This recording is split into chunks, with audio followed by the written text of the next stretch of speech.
Hello again, and welcome to the Master's Voice. I am Celestial, and you're welcome to this channel.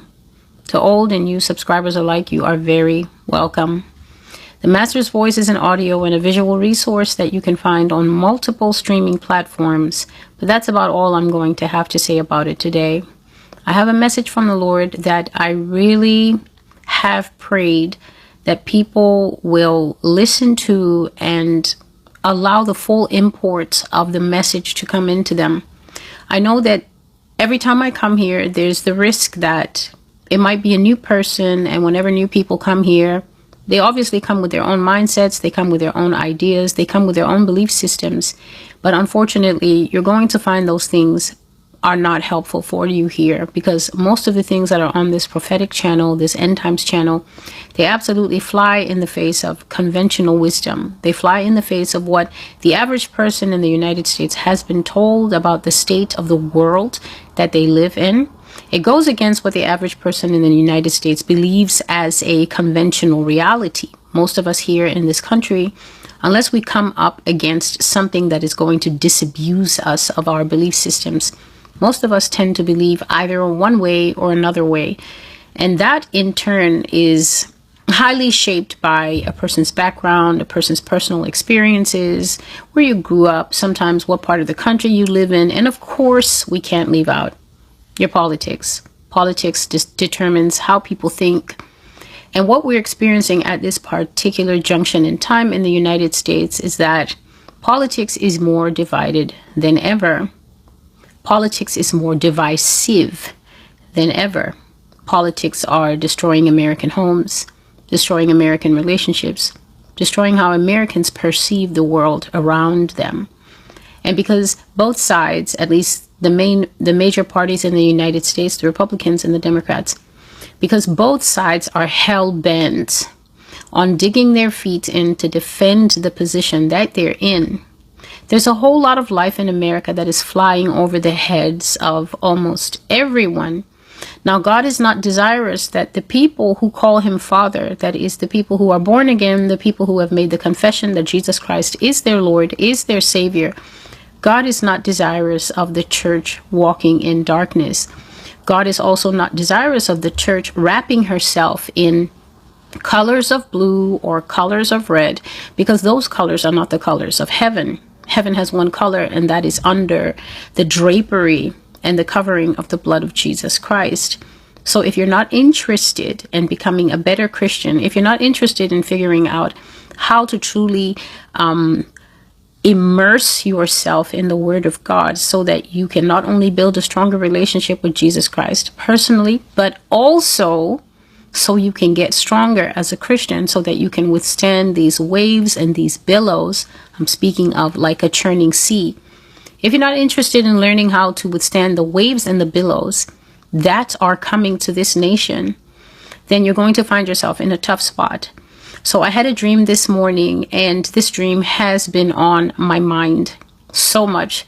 I'm making it now because I feel that the urgency of this dream is for the now. So regardless of if you're a new person and you're coming here with a lot of ideas, and you're coming here with a lot of, I know a bit of this and I know a bit of that, I'm going to have to ask you to pack everything that you know, zip it up tight in the bag that you brought it in, and set it to the side.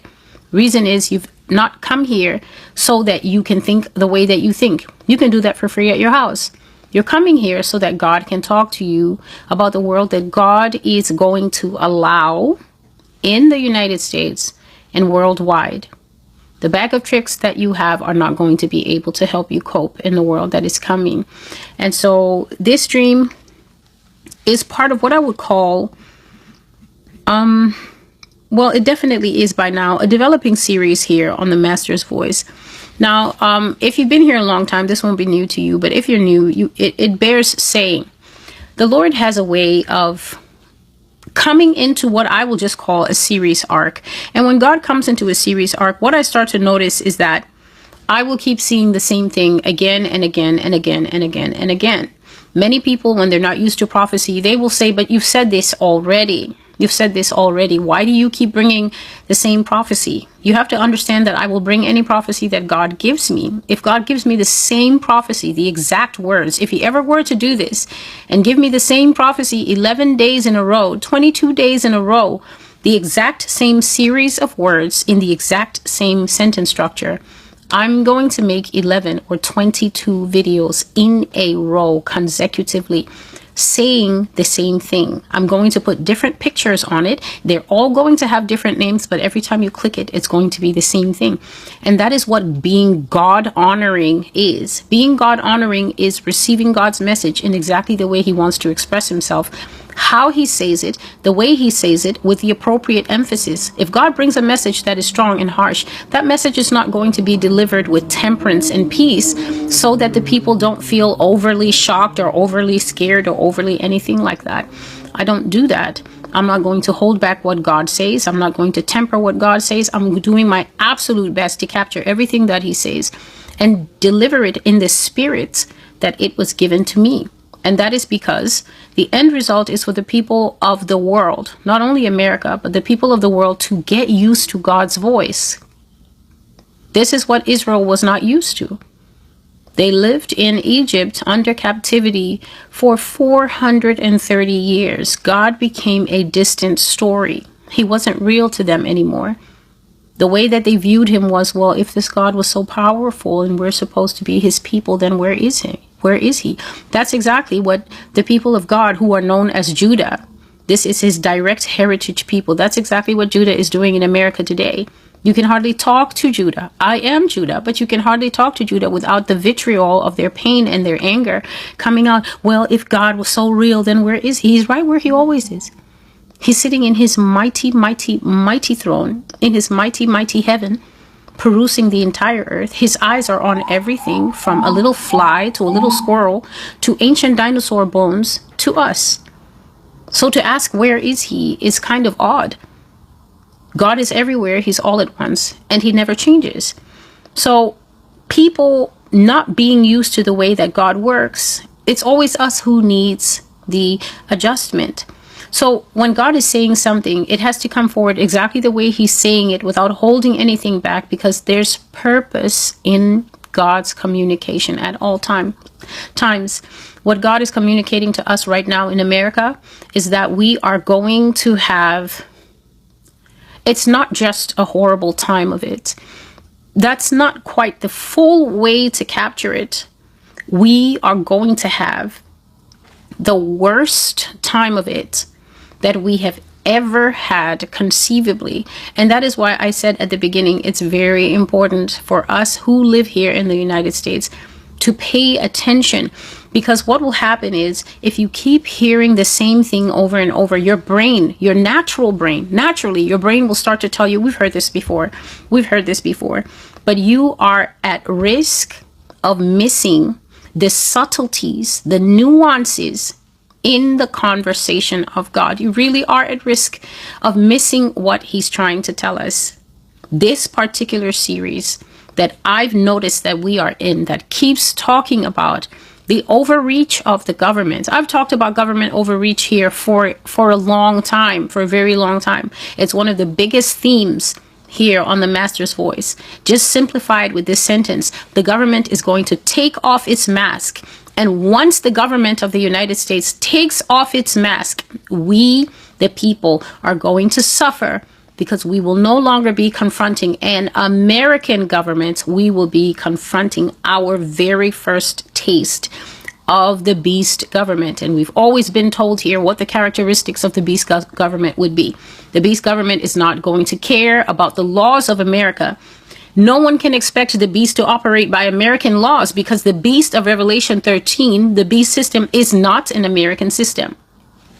It's a satanic, global, end times, one world system. It has no respect for the laws of any country. In order for the beast to fully manifest itself and fully function, it has to get rid of partisan laws. This is French laws. This is Ugandan laws. This is the laws of Fiji. This is the laws of Angola. This is the laws of Canada.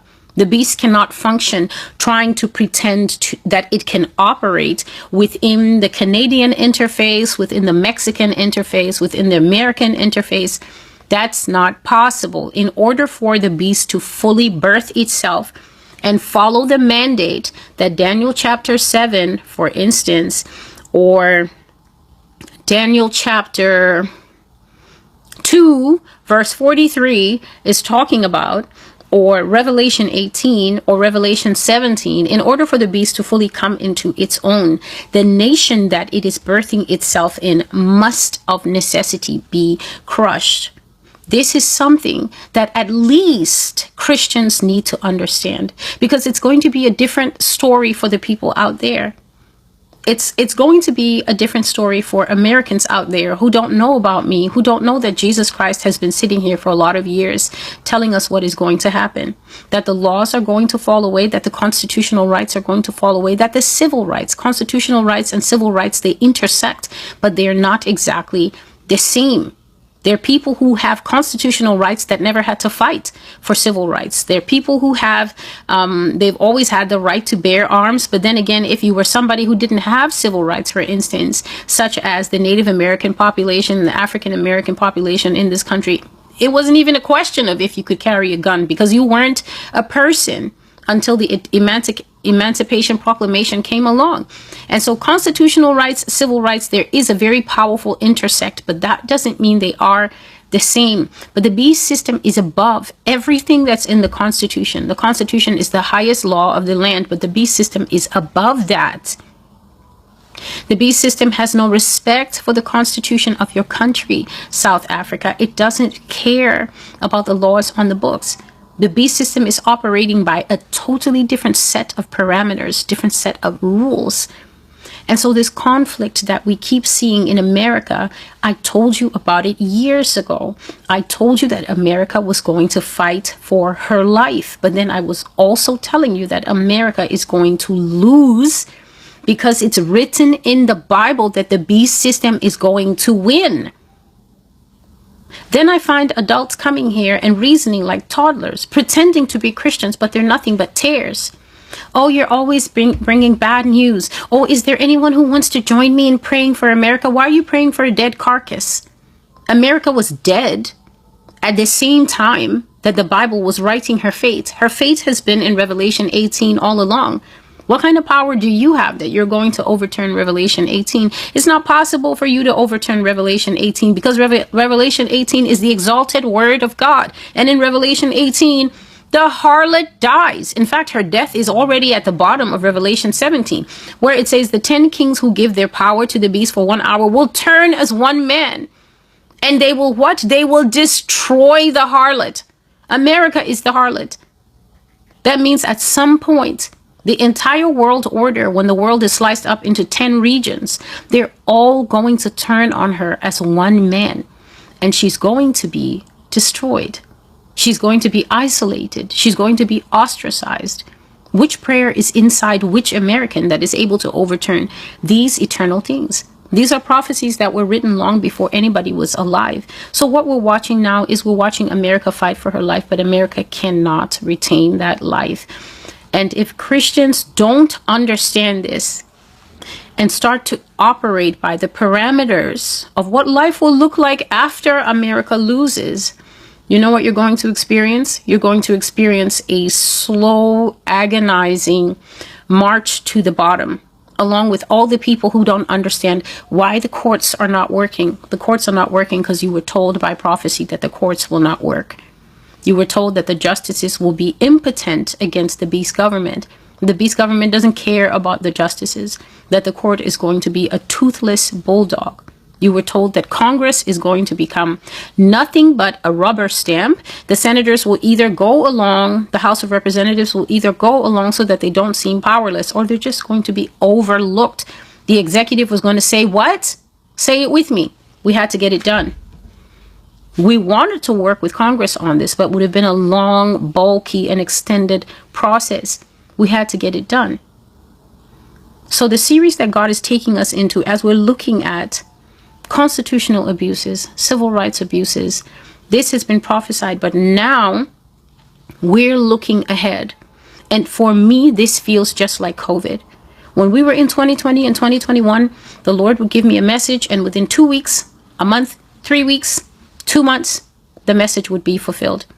Before the vaccine would come, he would tell me a vaccine is coming. It's going to do this to people, that to people, that to people, that to people. You prophesied in 2020. A few months later, they suddenly announce, we have a cure. It's a vaccine. Then everybody who watches the channel is like terrified.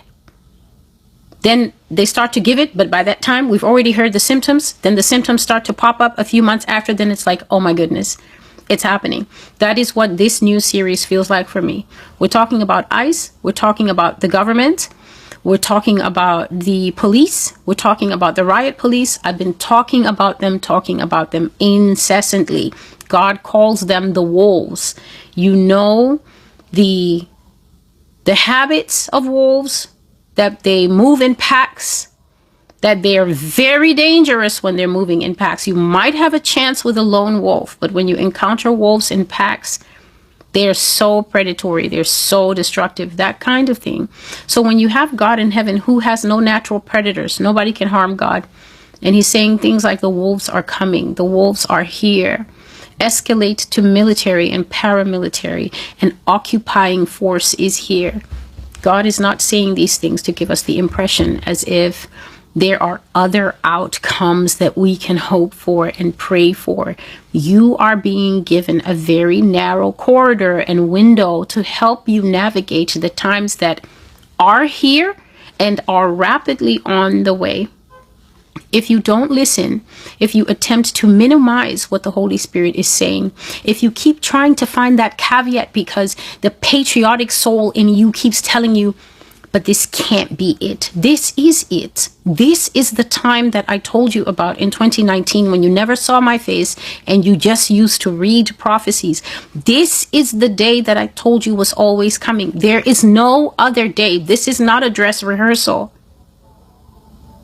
And I'm speaking to citizens. I'm not speaking to the disenfranchised people in this nation. I'm talking to you that still thinks you can go and bring a case against ICE when something happens. When you hear what I'm about to talk about now and you think that there's some kind of lawsuit waiting in your future, when I already prophesied Kamala Harris and the Beast 1, Kamala Harris and the Beast 2, a new government for America. When you heard in the prophecies, a new government for America, emergency powers, you already heard that things will be done to you. The Patriot Act, that's another one, that things will happen to people in this country, God forbid, not you watching now, for which there will be no going to court, no fixing it. I even told you that when the times of diseases come, once somebody says they saw you sick, the government's not coming to check your temperature and find out if you're really sick. They're coming to your house with that truck. You're going to be put into that truck, either alone or with your entire family that will be presumed to be infected too, since they were with you in the house. All of you will get taken to a camp, and you will be kept there for as long as the government deems necessary to determine if you are well enough to be integrated into society or not. And I said that once you are in their custody, it is automatically assumed that they will have the right to inject you with anything that they deem necessary to make you well again. So if you're unpoked, that will be the place when they catch you, that they will give you the pokes. And I said, you can come outside later. You can bring all the lawsuits in the world that you want, but it will be too late. They would have done what they wanted to do with you. And I also said that if they catch you and they do something to you in lockup and you die, what did I say? The best your family can do is try to get some after money, but it's not bringing you back. It's essential for us to listen. So I was just now seeking the Lord for what the title of this message would be. And instead, he was just telling me that, you know, there's no turning back.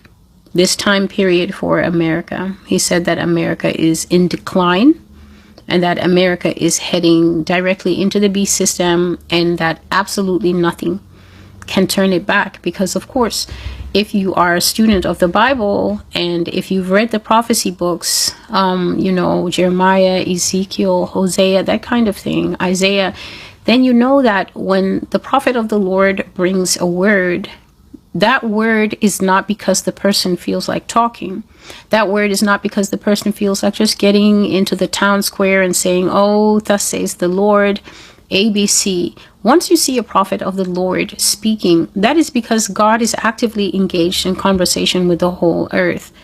America may be the one to undergo this change, but the whole earth is going to be watching her. The whole earth is going to be watching her, undergoing their own changes. But America is a central figure in the end time because America is the one that has raised herself up to becoming a primordial enemy of the Lord. America has angered God so much by her sins, by her hard-heartedness, by the words that come out of the mouths of 350 million people every day and have done for years and years and years and years, even before this time period of prophesying the word of the Lord began. And so there are things that are set. There are things that are in motion that absolutely no one is going to be able to turn back. And so when I asked the Lord, Father, what do you want to call this prophecy? And I was just going over it, trying to see which aspect of this prophecy is the leading aspect that would lend a name. The Lord said that the name of this prophecy is the beast system is in effect, part 2. I just brought a part 1, even though I didn't know it was a part 1. I just thought that was the name of the prophecy. But this one is called the beast system is in effect, part 2, observing a nation's decline into tyranny. So this prophecy captures many aspects of things that I was talking about in 2020 when I was talking about how America would become slowly a lawless nation. And I mentioned that when America starts to become lawless, the people that you will first start to see responding, for instance, are her educated class. This is all the people who went to college to do the liberal arts degree, to do the political science degree, to do the law degrees, to do the economics degrees. I said that when the nation began to change, the first people who were aware of it are the people who understand the bedrock of how America operates. America has many sins and crimes to her name. She does lie about everything. But when it comes to the functionality of this country's democracy, the tenets, that means the pillars, okay, the tent poles that are holding up the democracy of the United States are very strong. This is not to say that there's not corruption going on in the background. There is horrible backdoor acting and backdoor access and a whole different government sector operating in the wings, in the darkness behind the scenes of America. But the democratic pillars that interface with the public, the knobs that the public gets to turn. I'm going to write to my senator. I'm going to go to the town hall. I'm going to go to the election booth. I don't like this. I don't like that. I'm going to talk about the school board, the school district, this and that and that. They're very strong. But what happens when those things begin to shift? I said that alarm bells will start to go off, and it is the educated class, it is the educated elite who will first see that. America's educated elite are leaving the country. You that sit here and watch me, you that have just come and you're still trying to vet me and I don't know, I'm checking her out. While you're checking me out, people who have more degrees than you will ever earn in your life are getting on planes and they're moving to other parts of the world where the government is not actively losing its mind on camera. So those people are already gone. Exactly as I said. Even in 2022, when the Lord started pushing that you will need to get a passport, you will need to relocate, you will need to come out of Babylon, you will need to go to a safer place. What did I say? I said that the people who have education and money will be the first wave. And this was, if 2022 is 23, okay, so it's 3 years ago then. It's 2023 has passed, 2024 has passed, and now 2025 is over. So 3 years ago, I was telling you, you will see the first wave are the people with money, education options, the people with stocks. I said they're going to be the ones who will read the air. They will see the first signs of the danger of the coming new system, and they will liquidate stocks, call their money market person, transfer the bulk of their wealth away from this heavily taxed system anyway. And then they will pack up their kids and leave. So the people who know better are leaving. And what did I also say? I said the people who have the least money, the least options, will find themselves the ones facing the sharp pointed wickedness of a government that is going to stop pretending to be democratic. That's not all the American government is going to stop pretending to do. The American government is going to stop pretending to be sane. You can use the word madman all you want. You can use the word tyrant all you want. I have already told you that Donald Trump is the opening bell. You know, when you go to the stock market and the opening bell, ding, ding, goes off to signal that this is the beginning of trades. Do you think that the trades you do from 8 to 9 in the morning are the only trades you do in a day? When the opening bell goes off, do you only trade from 8 to 8:30 and then you hear the bell again, ding, ding, signaling that it's the end of the trading day? No. When that bell opens at 7 o'clock in the morning, 6 o'clock in the morning, I don't know when the markets open, but whenever they open, there's a long stretch called the working day before the bell goes off to signal this is the close of the trading day. This man is the beginning bell. He is only the start of the race. I have so many things to say because the Lord was talking to me today. I was writing for hours, listening for hours, seeing things for hours. And this is in addition to the sleep and the things that I saw. The president is just the start of the horrible rainbow arc that is going to take America to plummeting, okay, journey to the center of the earth. America is going to sink out of sight until when the other nations are looking for her on the map of this is a normal country, this is a sane country, this is a place that I can safely as a French person send my daughter to Harvard if that's where she wants. I can safely as an Australian, okay, send my daughter to the United States to study medicine. There's going to be nothing like that. We are going to become the people who are lost in time. North Korea will be studying us in class in 2 more summers. 2 more summers. North Korea, we will be a topic of study in North Korea. And they will be saying, ah, yes, the people who said it could never happen to them. The beast system is in effect observing a nation's decline into tyranny. Opening bell is Donald Trump. So if you are a liberal here walking around talking about, oh, we need revolution. Oh, when is he going to die? When he dies, you will hate what comes next. That is the title of one of my prophecies. You will hate what comes next. What comes next after him is worse. And what comes next after that is even worse. So go ahead and keep wishing for them to die. They shall be replaced by things you will hate even more. You think you can't hate this man more? No.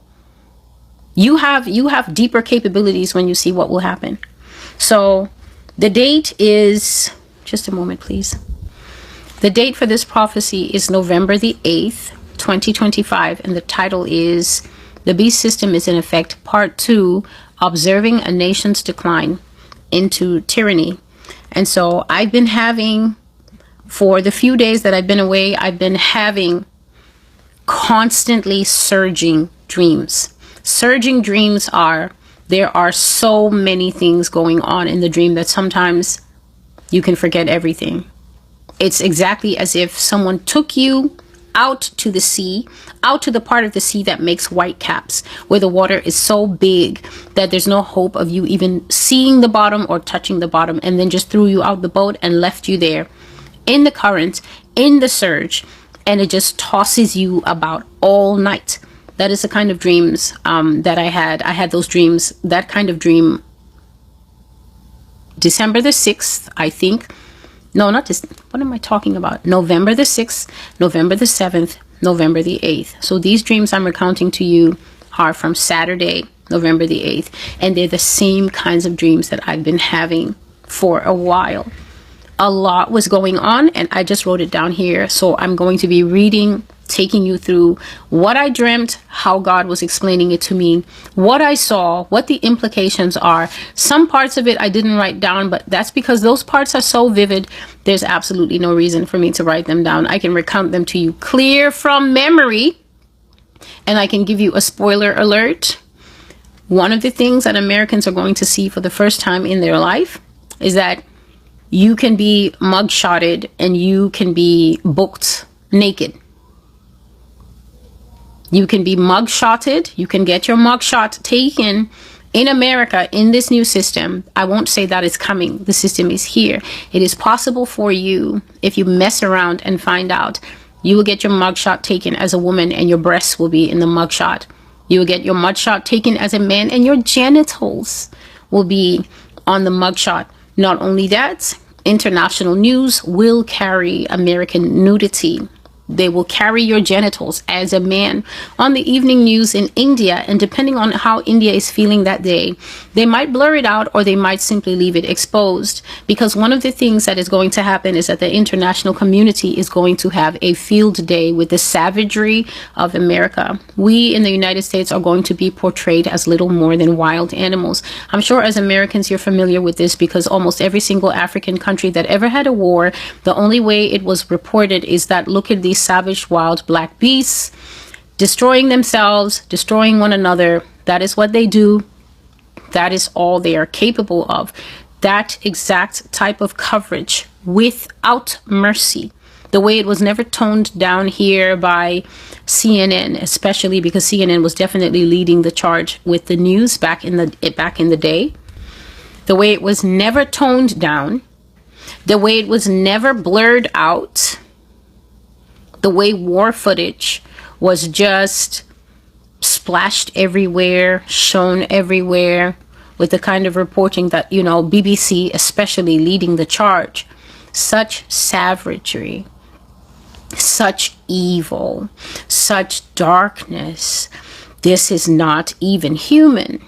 That's exactly what's going to happen, and international news is going to be afforded the opportunity to see Americans' frontal nakedness. It's going to be on the news. Now here we love to lie. We blur everything out. But foreign correspondents are going to see it. Foreign correspondents are going to capture it. And this kind of thing is going to be aired internationally. So let us begin. I dreamt of so much political violence and upheaval in the United States that it is even now still hard to properly express or state from what point it came or how it will exactly start or present itself when it arrives. The current protests that we are seeing and the public outcry that we're having right now against so many aspects of the United States government overreach, against so many aspects of how the United States government is choosing to express itself, choosing to express its properly elected power, and choosing to interact with its own people is nothing in comparison to what is coming. This that we are so upset about, this that we are so outraged about, is not by any stretch of the imagination able to be compared with where we are going in the future. When it comes to what people mean when they say there is government control and repression in our country, it simply cannot be conceived by the average American right now where we are going to end up. And the reason for this is because right now, I stated in my last video that the average American hasn't seen anything yet. But the way the blogs, the podcasts, the alternative news, even the mainstream news is going off, you would think that we were at a 10 billion on the Richter scale in terms of human rights abuses. You would think that heads were rolling in the streets. Just because ICE is wearing masks, that's illegal. Because ICE won't identify themselves, that's illegal. Because ICE is literally, this is not an exaggeration, kidnapping people off of the street for nothing more than the fact that they have an accent or they can't remember their social security number quick enough or the color of their skin. Either they're a black person or Hispanic people. Nothing more than that is a prompt for ICE. That's heavily illegal. These things, as well as the fact that the president is refusing to account for some funds here and there, as well as the fact that the government has decided to shut down. We're now in the middle of the longest government shutdown in American history, as well as the government refuses to uphold its duty according to the social contract to look after the people that it's mandated to look after, and is actually wielding power in a punitive manner against the United States citizens, while at the same time indulging in open excess in the face of the citizens, hosting galas and balls and parties and things like that, private symposiums and things like that, while at the same time failing to maintain its duty towards the citizens. That is still nothing but to look at the way that people are responding to this. And it's all illegal, so they have every right to respond. But people are responding at 1,000. But God was communicating to me through this dream that the government hasn't even hit 100. The government has not even hit 100 in what it is capable of doing. And more than capable, what it fully plans to do. One of the Trump sons, I think it's Eric Trump, just tweeted 24 hours ago that to any who don't fall in line with government tariffs and things like that, we haven't even got started yet with the things that we plan to do. And a lot of people were concerned about that. What does that mean? Who is he talking to? Is he talking to foreign countries? Because they are the ones that tariffs are being leveraged against. But then is he talking to us here at home? Because ultimately, we're the ones who pay the tariff costs. When tariffs are leveraged against other countries, they suffer because it makes the market smaller for them. But we suffer because the price for everything goes up. The price becomes compounded. The shipping price plus the tariff price plus the price of the item means that we're paying a hugely inflated price for things that used to come in freely before.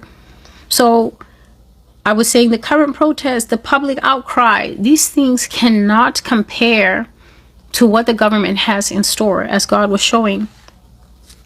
The government has things lined up for the future of America that sane, everyday, ordinary people simply cannot agree to. They simply cannot and will not be able to agree to the things that the government is going to start doing, start demanding, start mandating, and start saying is absolutely necessary. People simply cannot and simply cannot be in a sane society expected to agree to that and still call themselves people of this and this state, people of this and this nation. But I saw that the government indeed has such plans and such capabilities, and these things are going to be seen on the world news very soon. So in my first dream, I dreamt that people were protesting in America to the point that it seemed as if the country was going to burn. America was so inflamed.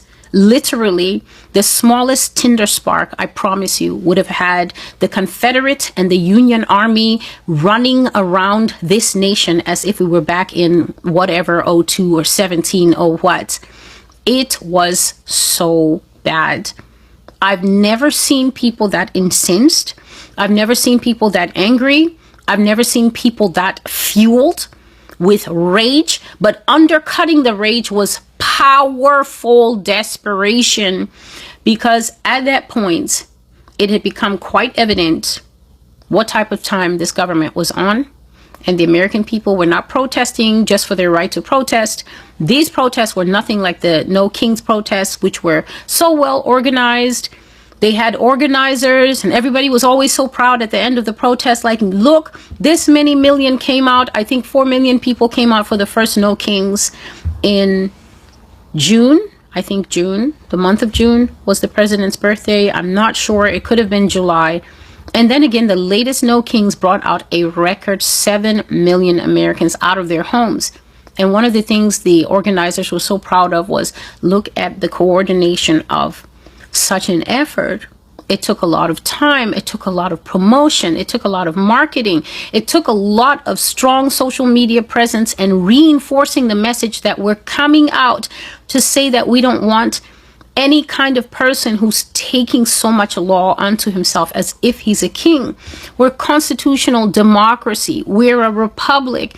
We have laws in place. No one is a king. No one has the right to make demands. No one has the right to overlook the courts. No one has the right to overlook the Constitution. No one has the right to overlook Congress. You have to stay within the lanes of power that the rule of law gives you. No kings, no kings. This is the idea behind no kings. It was organized. It had organizers, and it went according to plan. What I was seeing was not going according to any plan. First of all, there weren't any planners for it. It was generic. It had no organizers. And the edge of rage, the edge of rage tinged with desperation was very, very clear. And when I woke up from this dream, I was thinking about a prophecy that I brought, I think, in 2020. And it was showing Donald Trump, and it was showing a future America behind him as he sat at his desk. And the country was basically burning. The country was full of upheaval. The country was full of protests. The country was full of looting. The country was basically showing signs of war, because I said that as I saw him sitting at his desk, nuclear missiles were entering American airspace and they were bombing buildings. First time, second time, third time, fourth time. I said I saw nukes coming in. And what I was seeing is that whoever nuked America wasn't satisfied and nuked her again and nuked her again. It's like they were sending in 2 and 3 and 4 missiles at the same time to really make sure that they were doing a solid job. And all these things I saw in his first presidency before he ever stepped down. So I dreamt that people in America were protesting to the point that it seemed as if the nation was going to burn. I didn't know that Americans had fury like that, to leave the house and to be on the streets protesting with such a loud voice for human rights and civil rights. I didn't know that the people of this nation could take their freedom so seriously that it could ever move them into the kind of violent protests that we have seen taking place in other parts of the world. So in other parts of the world, protest has moved from the online chat room into student outbreaks, usually Gen Z outbreaks, like in Kenya, like in Nepal, until it actually came to the point of sometimes toppling governments. Kenya didn't topple its government. Nepal definitely toppled their government. I just gave the name of the country. Madagascar toppled their government. So sometimes these grassroots movements have shed blood.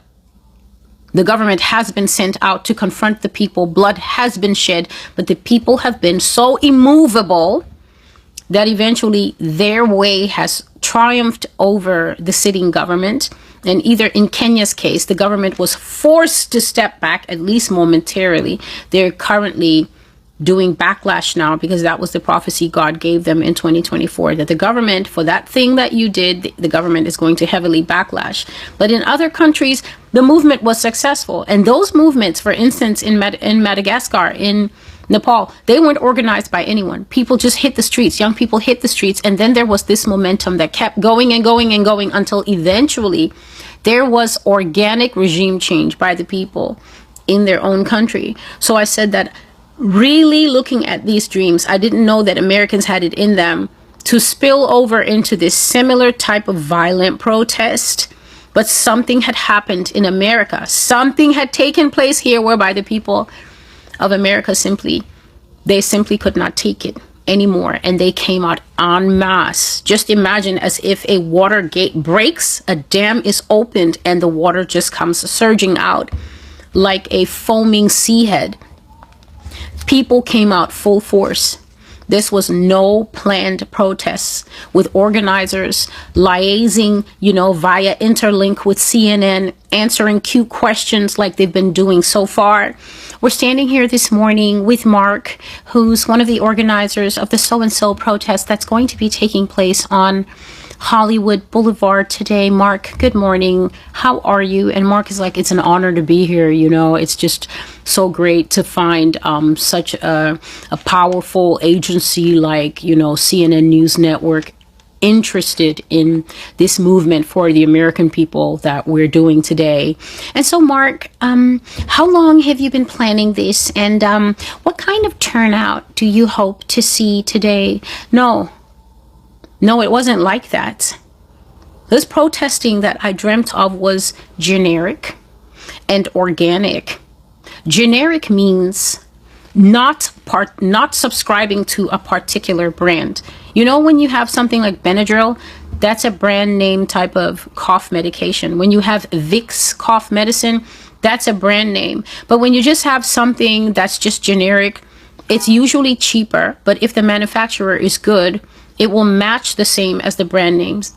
Generic here means this protest didn't belong to anybody. You couldn't call it Antifa. You couldn't call it Black Lives Matter. You couldn't call it this or that, no kings, nothing, because it was grassroots. It just literally sprang up because the people saw that there was a need for it. It was generic and it was organic in that it didn't have any organizers or owners like the previous protests. It just started by itself and it grew in solidarity until it became a movement for American freedom.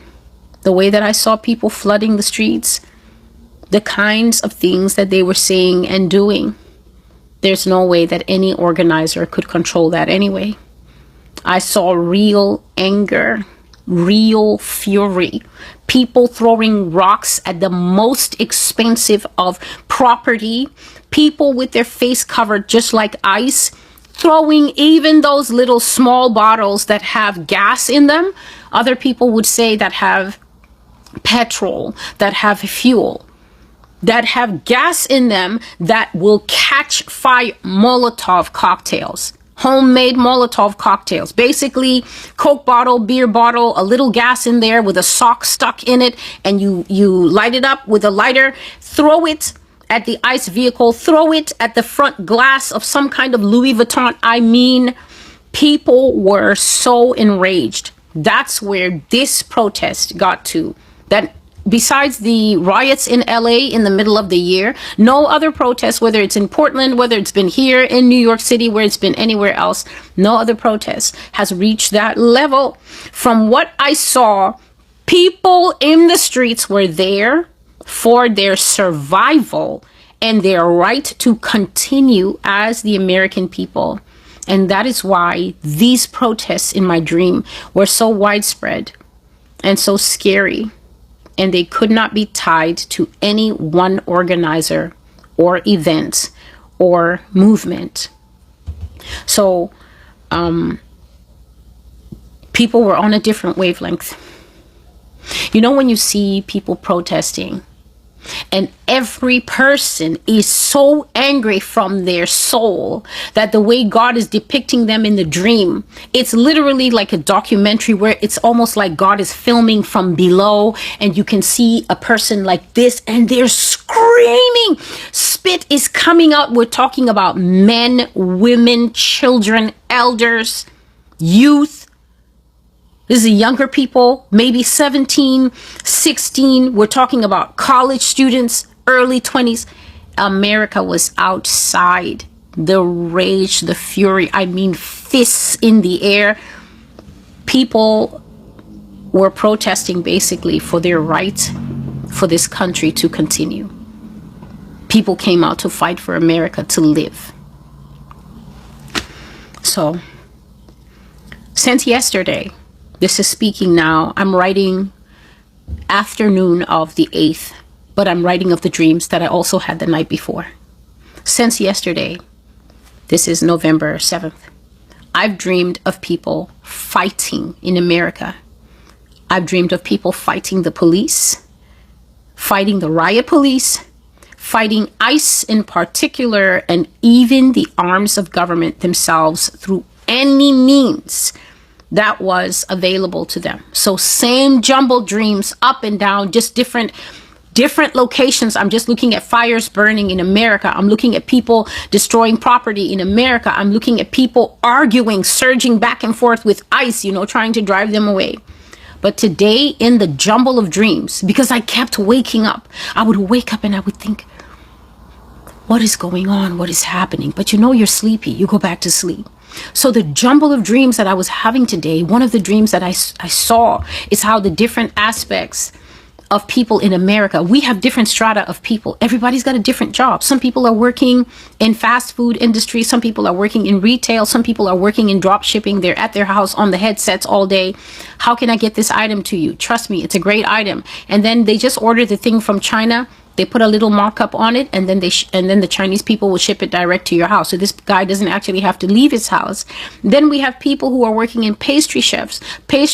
We have people who are building small businesses. We have people who are teaching English to foreign students.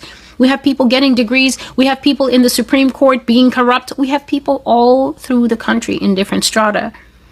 What I was seeing in one of these dreams is how the attorneys in America were fighting back. I saw the American attorneys really trying to do their part. One of the images that I saw this white guy with a very, when a man is so stressed that his jaw has been in one position for a while, and he doesn't know that he's starting to have a clench muscle in one of his jawlines. A man under so much stress, a man working against the clock. He was working on something, and I saw him in a gray suit. And he was almost jog stepping up the steps of the court.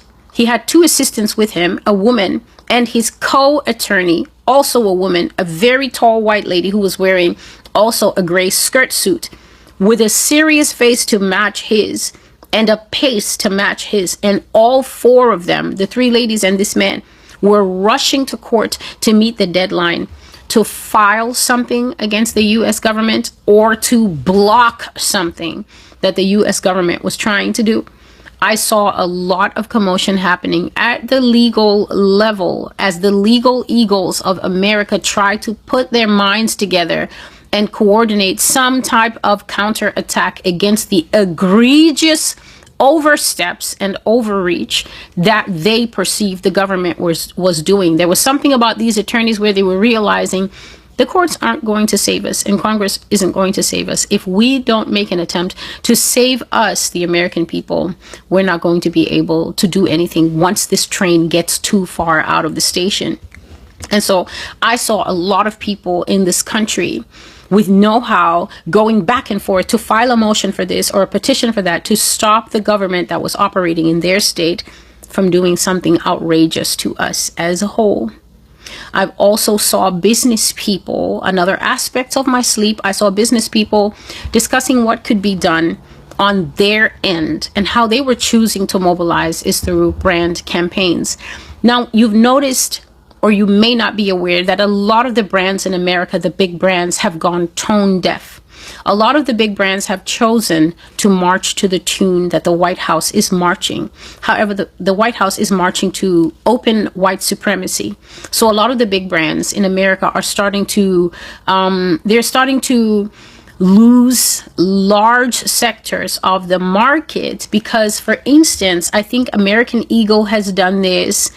And one other big brand has done this, where they've started to put out brands that are very openly eugenics based. If you don't know what eugenics is a pseudoscience based on absolutely nothing that has its footing in reality, that believes that one race, and it's usually always the white race, is superior to all other races on Earth. So eugenics basically states that one race is superior to all other races, and that only the traits of that race are desirable. Only the traits of that race's culture, that race's belief systems, that race's language is preferable to every other type of diversity that Jesus Christ in his wisdom has placed upon this vast earth. That is the general mindset of eugenics. But then to really show you that eugenics is not just a few people sitting around and saying, you know, we're white and we're right, we're white and we're best. And if only this world could be like us, then eugenics would just be a toothless bulldog, because basically it would just be like a white bingo night where people just get together and they have their preferences, and no matter what their preferences are, even if the preferences are tilted, unhealthy and racist, they're not doing anything. But eugenics is usually the mindset held by very powerful people who have means to materialize eugenics in everyday life. So then this is, for instance, where you have a hospital like a NICU, you know, like a newborn ICU unit, and then you have a woman in there who has a eugenics mindset.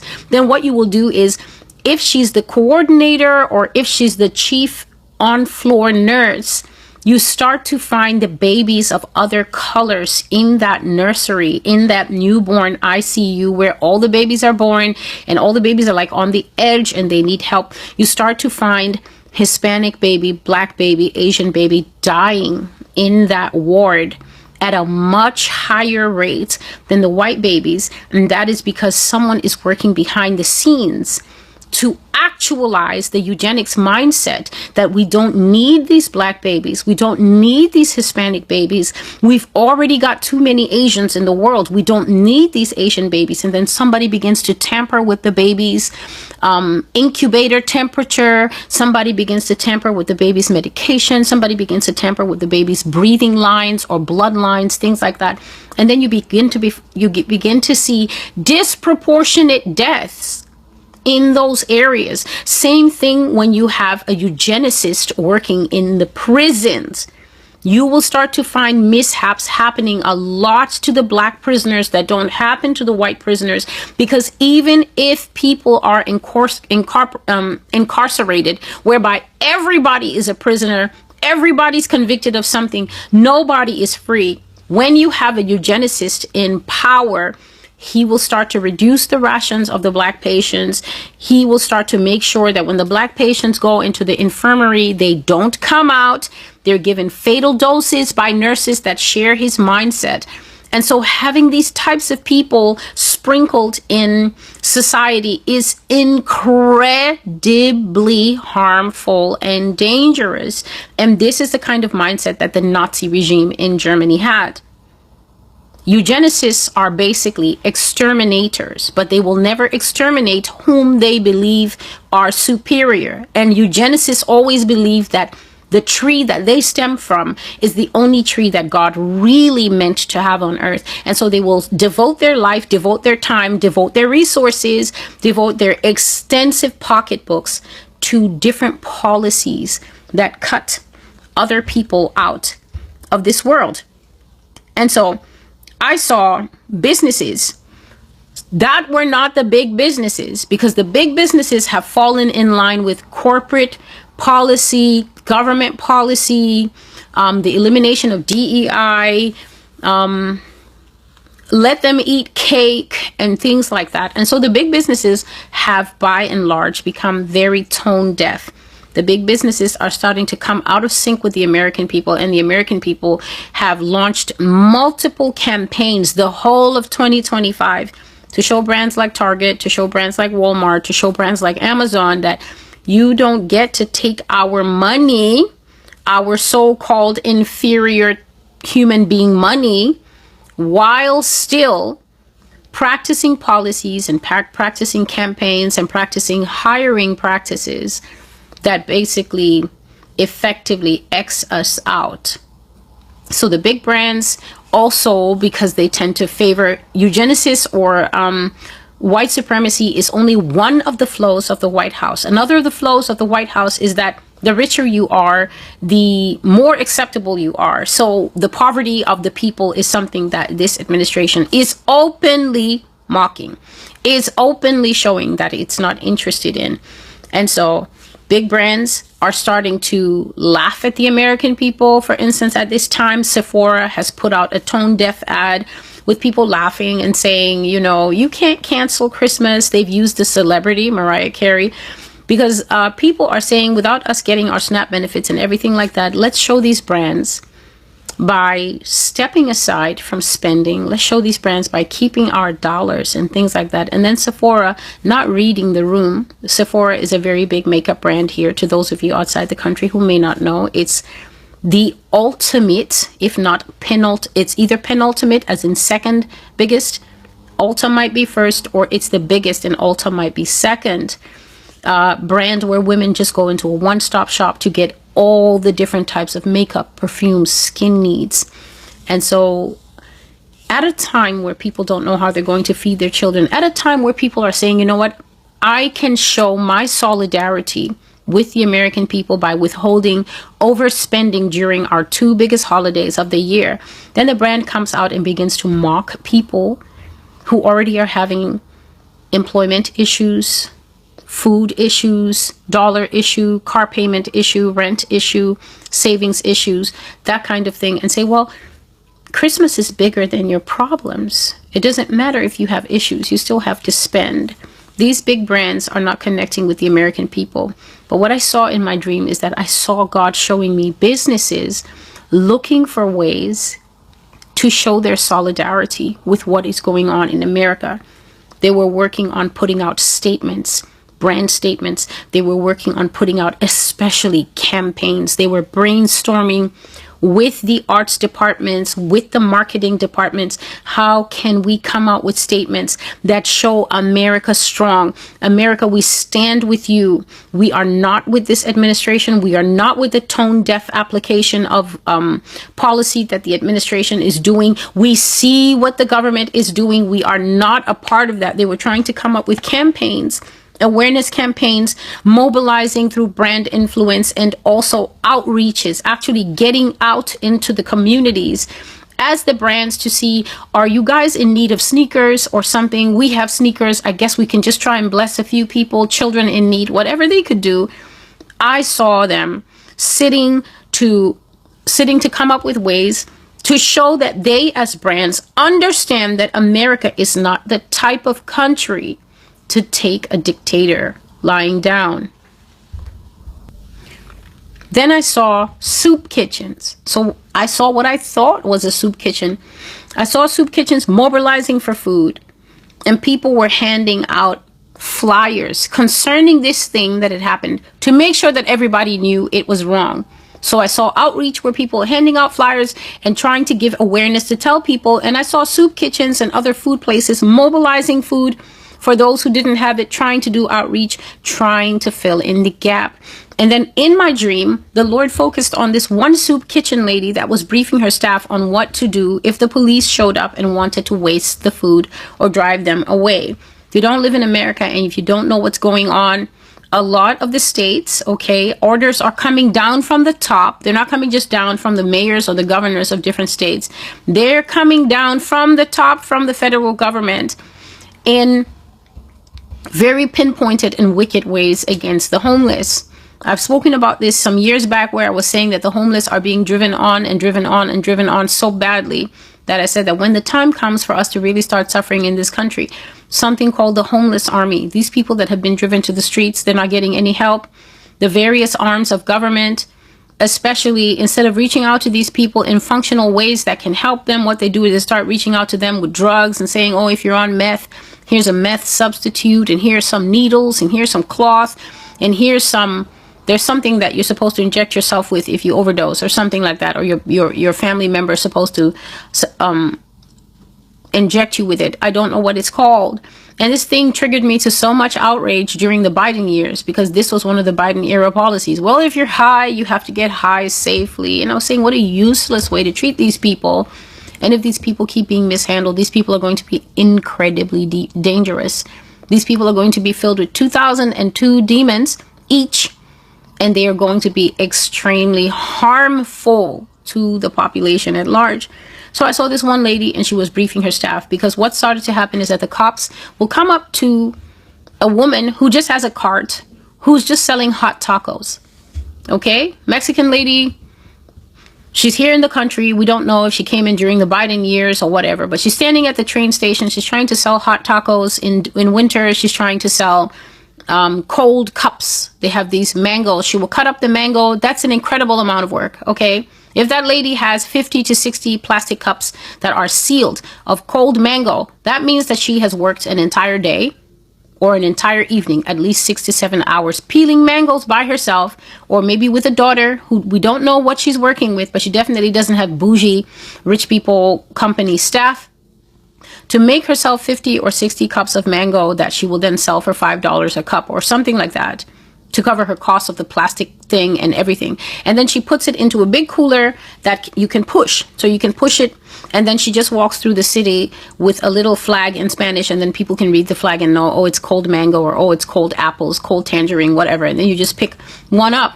New York City police will see these people and come to them and take all those things and uncap each one and put that mango in the trash. I saw one where two officers were holding the lady against the wall on TikTok as another one was opening everything and putting it in the trash. Because, of course, it's the dangerous criminals that they're running after, exactly as the administration said. The worst of the worst. To verbatim quote the campaign promises. The mango lady is the head of Trendy Aragua. And the reason she's selling the mango is because every time she sells a cup of mango, what she's really doing is telling the cartels, as I sell this mango, I'm sending you intel on how America works so we can overthrow America with the drug trade. That's what that lady is obviously doing with the cup of mangoes before she goes back to her house in Hollywood Hills to count her pile of $5 is. And they throw away this money. They throw away the food. They come to where they're feeding the homeless, and they will take pots of food. I've seen them doing it to Jamaicans who are trying to give the homeless food in the parks. They will come and take all that oxtail. They will come and take all that hot food and throw it into the city trash bins as people complain. And as the people say, it will only take 15 more minutes to finish dishing this food.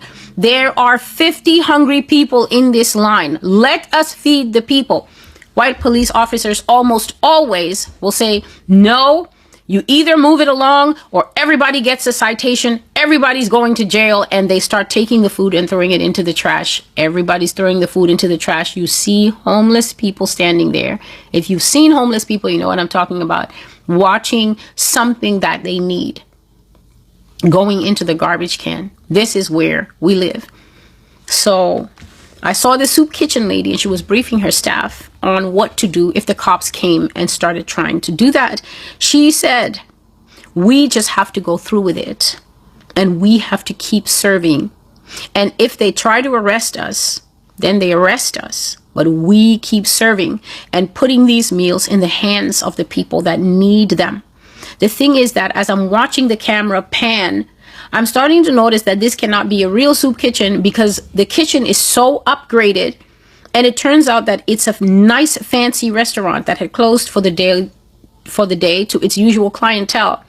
And everyone this lady was talking to was wearing chef's whites.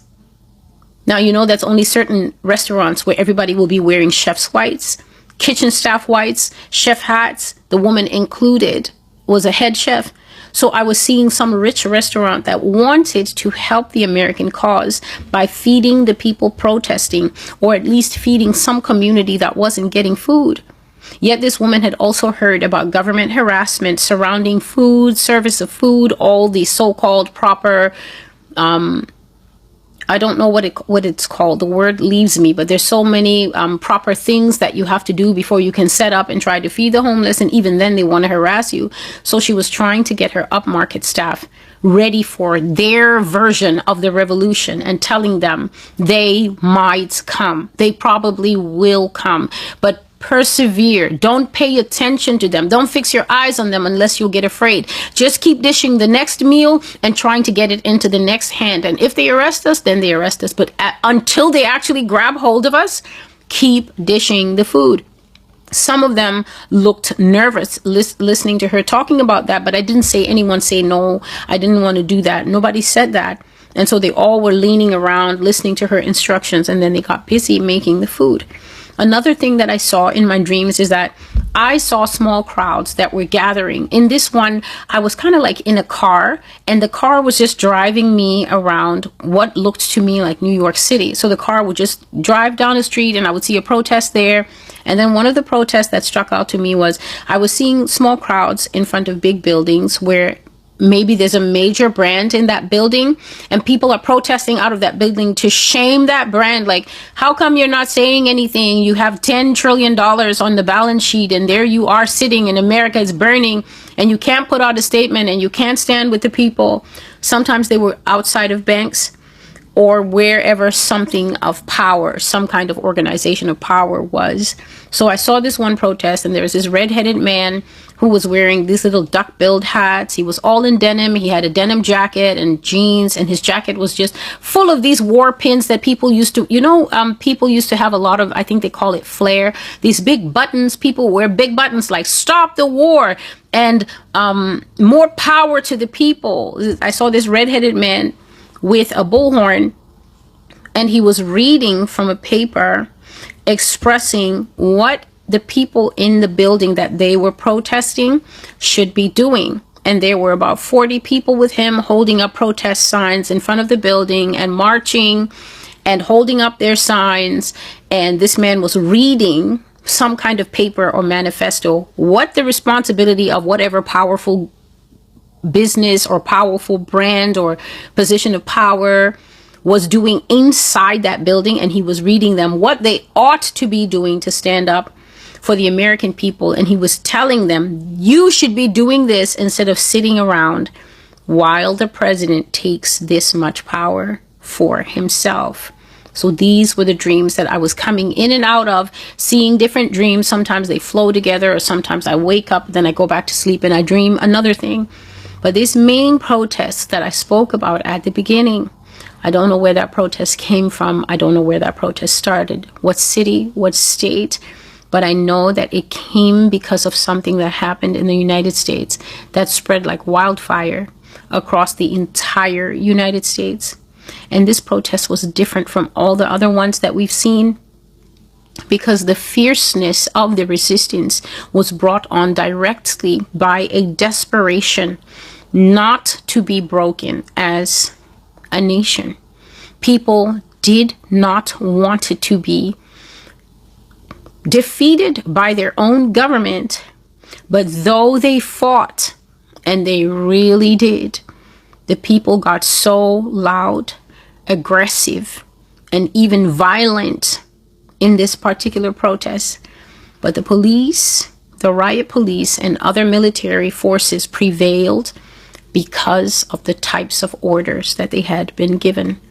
The order that these people had been given was a no-holds-barred response of public violence of the kind that we only see in the movies.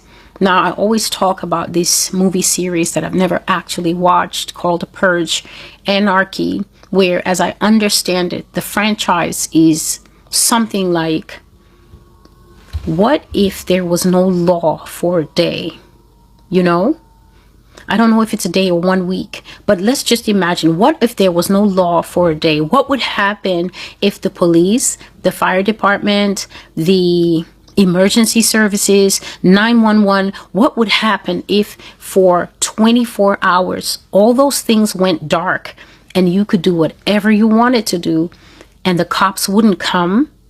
And there would be no repercussions for what you did on Purge Anarchy Day. So if you went over to that neighbor you were always fighting with at midnight where Purge Anarchy starts, and you wait for him to come home, and he comes home from a bar or something at 1 a.m., and you literally jump on that man and cut him up with an axe during the 24-hour purge.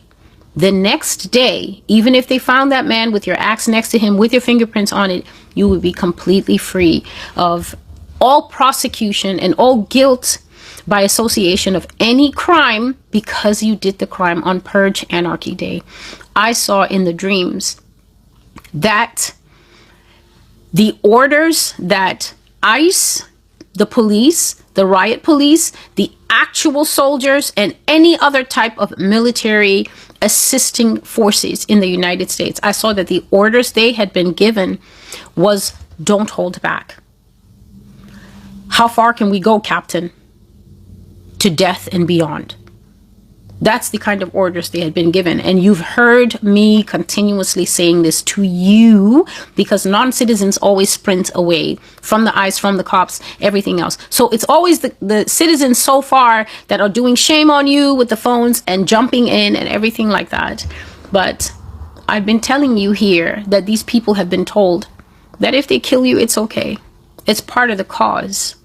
And I've been seeing brainless people coming here. For you have to be brainless to express the sentiments of, this is what I voted for. You're an absolute liar. Either that, or you have been in a cave all your life and they only let you out to go and vote. You don't have any history background in you. You never went to school. You don't know what a civics lesson is, and you've never taken social studies. Because if you did go to school and you do have a history background and you can read, and you have seen the Constitution, or at least heard that it exists, you've studied social studies and you know what civics are, then you know that in your right mind, there is no way you went into an election booth to vote for a paramilitary force to be running around this country with socks on its faces, untraceable, unidentified, unstoppable, kidnapping people off the streets. You're an absolute liar if you say that's what you voted for. You're just an uneducated buffoon who, because you find yourself in the situation where the party that you voted for is now doing this, you feel that you have no choice and you have to defend your choice. And that's because in America, both on the red side and on the blue side, once people mess up, they feel that they have no choice. They have to defend their party at all costs, because in America, people see the political party that they voted for as an extension of themselves. Doesn't matter how dumb the party is, doesn't matter how evil the party's policies is, doesn't matter what the party supports, doesn't matter how totally destructive that particular party is. No matter what they're doing, people will always stand up and say, but that's my party and that's my president, and you know what? You have to give them time. They're just starting. They're just getting started. They need to find their feet. People will say anything.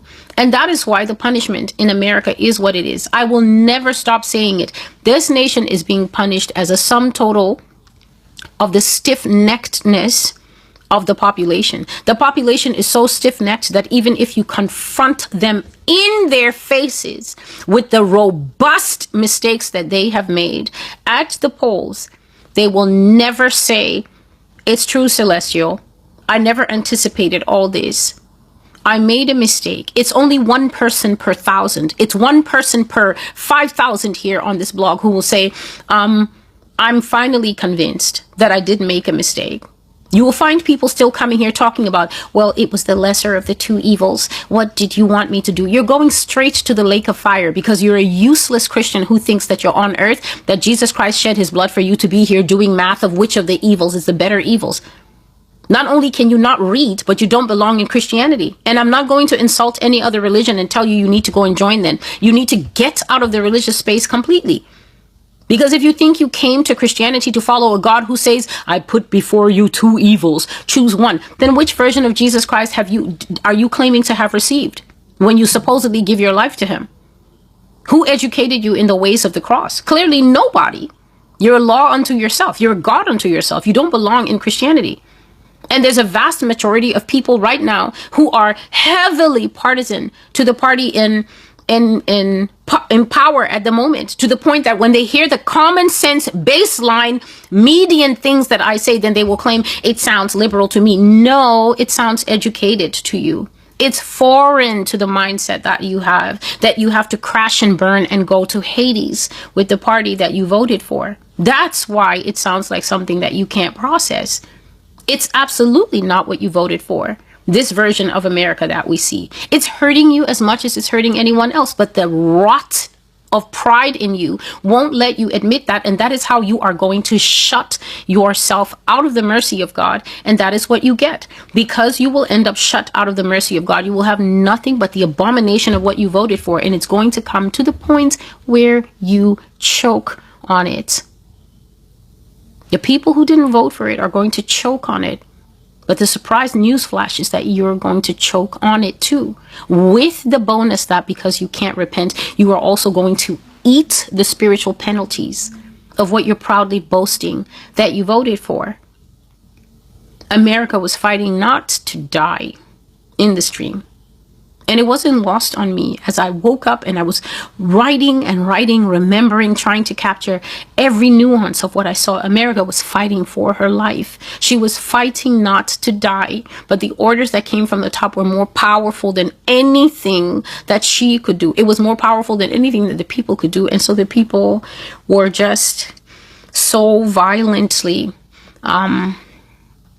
pushed back by the military forces. It was unleashed, no holds barred public violence of the sort that we only see in the movies. And that's why I brought up that movie series, Purge Anarchy. There will be, listen to me, especially if you are a woman. Men can handle things differently from us. Men can. But if you are a woman and you are hard of hearing and you keep thinking, this celestial doesn't understand about the pride of the... Listen to me. You need to listen. There's no other Jesus but the Jesus I know who owns this Bible. And that means that the Jesus who owns this Bible is the one who's responsible for all the things in this Bible. And in this Bible, it says that it is better to be a living dog than a dead lion.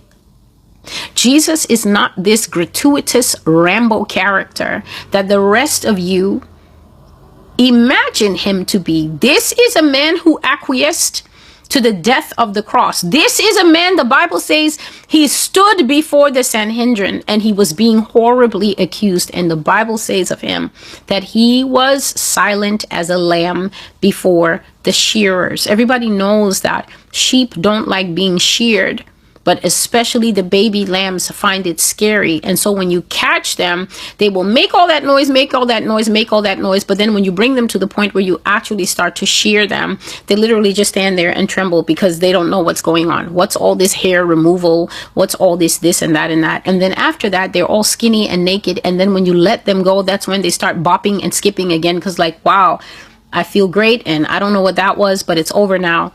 Silent as a lamb before its shearers. That means that they told egregious lies on Jesus. And if you go and read the trial of Jesus in the Bible before he was crucified, there's nary a one of us who could have stood and watched that many people bear false witness against us and not a peep. You mean we wouldn't have said anything? They spat on him in that meeting. They slapped him multiple times in that meeting. That was not the meeting where he actually said to any of them, I could call legions of angels. He never said that when he was among them. He was their God, their maker, their creator. He didn't say anything. But in America, the version of Jesus that is here always has a strap of bullets across his chest. I really don't know. It could be because he's that blonde guy and that's just what blonde guys do. I don't know. In America, Jesus is wearing 2 AK-47s across his back.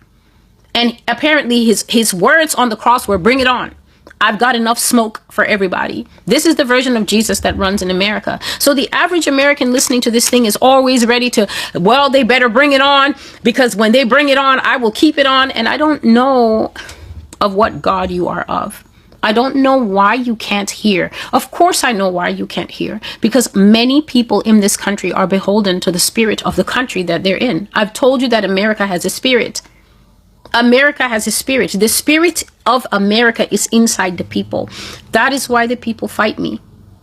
That is why the people hate me. That is why the people shout over the voice of God that is coming over out of my mouth. Shut up! Don't prophesy to us. Don't tell us these things.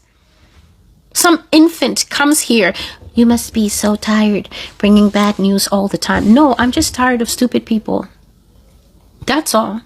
That's all. I mean, there's an upper limit that anyone can take. I'm not tired of bringing the Lord's message. If he gives me the same message 10 times back to back, I can bring it. But to keep meeting people with brains that are open like the top of the Kool-Aid man, you talk to them, everything just comes sloshing out. Therein lies my difficulty. It is trying to prophesy to the people in the grip of a spirit that is determined not to let them go. Isaiah chapter 6 verses 9 and 10 fully explains America. That you will throw these prophecies at the wall and they will only stick to very few walls. The rest are lost cause. because the spirit of the country inside them doesn't want to let them go. And the spirit of the nation inside them doesn't want to die. That's why American patriotism cannot die to allow the will of God to triumph over. An American feels like they're betraying the soil of their nativity if they are to agree with God's punishment. How can I agree with a punishment that says we will be put into darkness and we will be no more? Celestial, isn't there something we can do?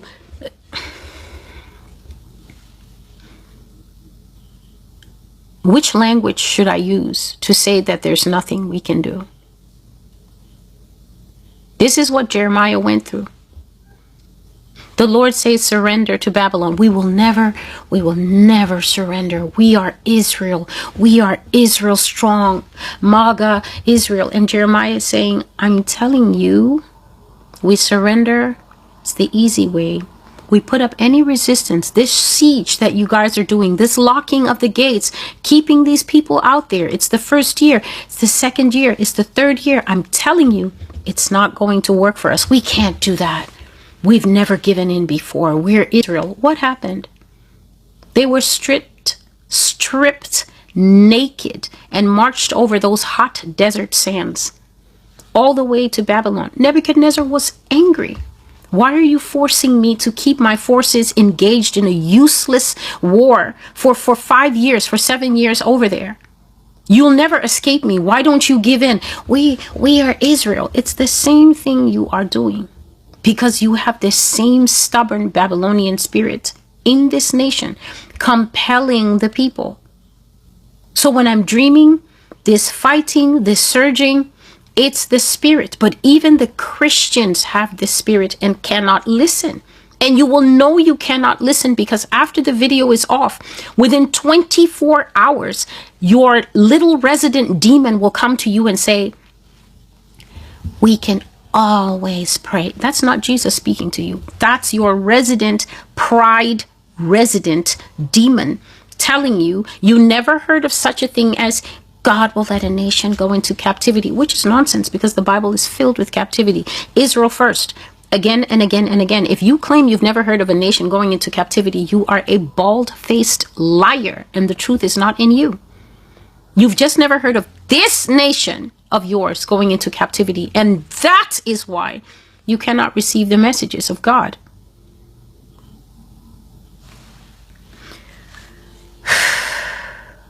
So I saw people fighting in the streets. I saw that people were fighting in the streets to save their lives as a people. But the police beat people with a ferocity that in my heart, I felt like that's what it must be like when they're training the K9 unit of the American Dog Attack Force. The way that you can just imagine two massive German shepherds that have been trained in so many multiple styles for combat. We have war dogs, actual dogs that go on the battlefield with the soldiers. And then we have the K9 unit that are on the street with the cops. And then we have the, is it the Drug Enforcement Agency, the DEA dogs that are working at the airport and things like that. Just imagine dogs that have won certificates. The dog has a certificate. The dog has a passport. The dog has like battle tags. Imagine dogs like that let loose to battle each other. Just imagine if the dogs were taken to this underground, you know, the underground bedding place where they let dogs fight. They let roosters fight. That is how it felt to me, where the spirit behind the thing is like, may the best spirit win. It's not about may the best, if the cops are going to win or the people. No, it was spirits clashing. And then you visibly see the outcome on earth. The police were beating people on the jaw with the batons. Were beating people on teeth. You know, that's permanent damage. That's at least $10,000 in reconstructive surgery on your mouth. They were beating people on the jaw. They were beating people on teeth. They were beating people on bone with batons. And I saw the police on multiple occasions batter people with their fists. The police, as the arresting party, was not above the open use of fists against anyone. It didn't matter if it was a woman. It didn't matter if it was an old person. It didn't matter if this was a minor. The method that the authorities used against the crowds were too violent to be legal. There was no question about it. It was too much violence coming from the cops, coming from the soldiers, coming from ICE to be legal. And yet I saw what I was seeing inside the hearts of the government forces was that they felt justified, that they had the right to do that. They absolutely felt that they had the right to be as violent and repressive as they needed to be. And so the public was visibly losing against them. And one of the reasons I can tell you right now that the public is always going to visibly lose against these people is because these people, before they come outside, it's not just coffee and crystal meth that they have at their morning briefing. They receive the kind of pep talk that will unleash them into society as nothing less than deviant forces of darkness. These are not the clones. They haven't brought out the clones yet, because when the clones come out, they're going to beat you to death. They're going to beat citizens to death because they will not know when to stop, because they don't have access to a soul. The words stop, stop, stop, stop, stop, stop, as the voice is getting smaller because life is leaving the body. That's nothing to a clone. Clones don't have ethics. They are only in appearance as man. They're not actually man. Clones have to spend a lot of time in what is known as immersive therapy. Clones need to sit plugged into a computer, plugged into a huge database, many times bigger than Wikipedia. You have to plug them into ChatGPT for a period of at least 2 weeks for a basic functioning clone, to more than that. Because a clone has absolutely no idea what a human being is, how to be a human being, how to act, how to move, how to anything. It looks like one of us, but the inside dashboard, the things that we naturally, when your mom does something at 6 months, there you are, you're giggling like a lunatic. Why? Because you come with the codex that says laugh. This thing is funny. The little boop boop on your nose, it's hilarious. Clone will just lay there like, if you have not plugged that thing in to give it the upgrade cycle, first upgrade, second upgrade, third upgrade, you are working with a blank slate. There's nothing home. So if you make for yourself a bank of 50 clones, 50 male clones, you don't even take them through childhood. You don't start with the embryo. You simply start with the large male body, the large male sleeve. You bring it out, you attach, you break off those things that I said, they're all attached to some kind of two cords, couple of cords on the head that feeds into that big white plasma pod. There's a big white plasma pod on the ceiling, and it has cords coming out into maybe 10 clones like that.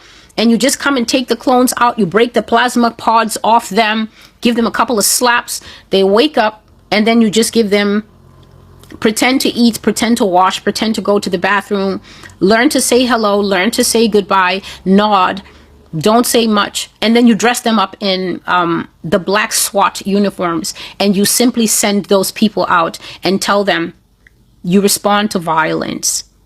So what you do is you take the clones and you plug them into ChatGPT, but you don't tell ChatGPT to tell them all about, human sacrifice and the feelings of man. There's nothing like that. You simply feed them the mode from Matrix. You know how he had the different modes and then he went, I know Kung Fu, like that. You just feed the clones Kung Fu. You feed the clones, beat them. You feed the clones, this is blood. We're looking for this substance. Then when those things come out to monitor riots, it's over.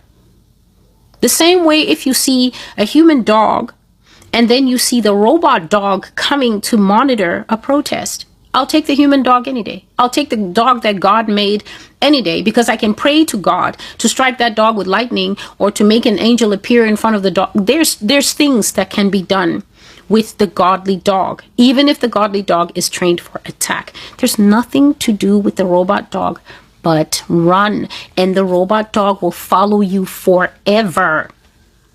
It will never stop following you once they lock its sights on you as a fleeing suspect. It can wait outside your house for 10 weeks until you come outside, or until the battery dies, whichever one comes first.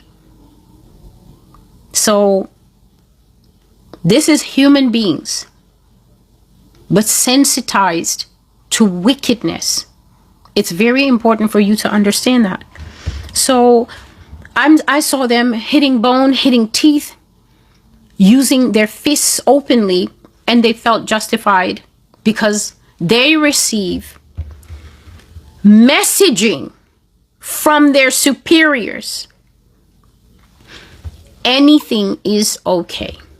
Nothing is off the table. Nothing is wrong.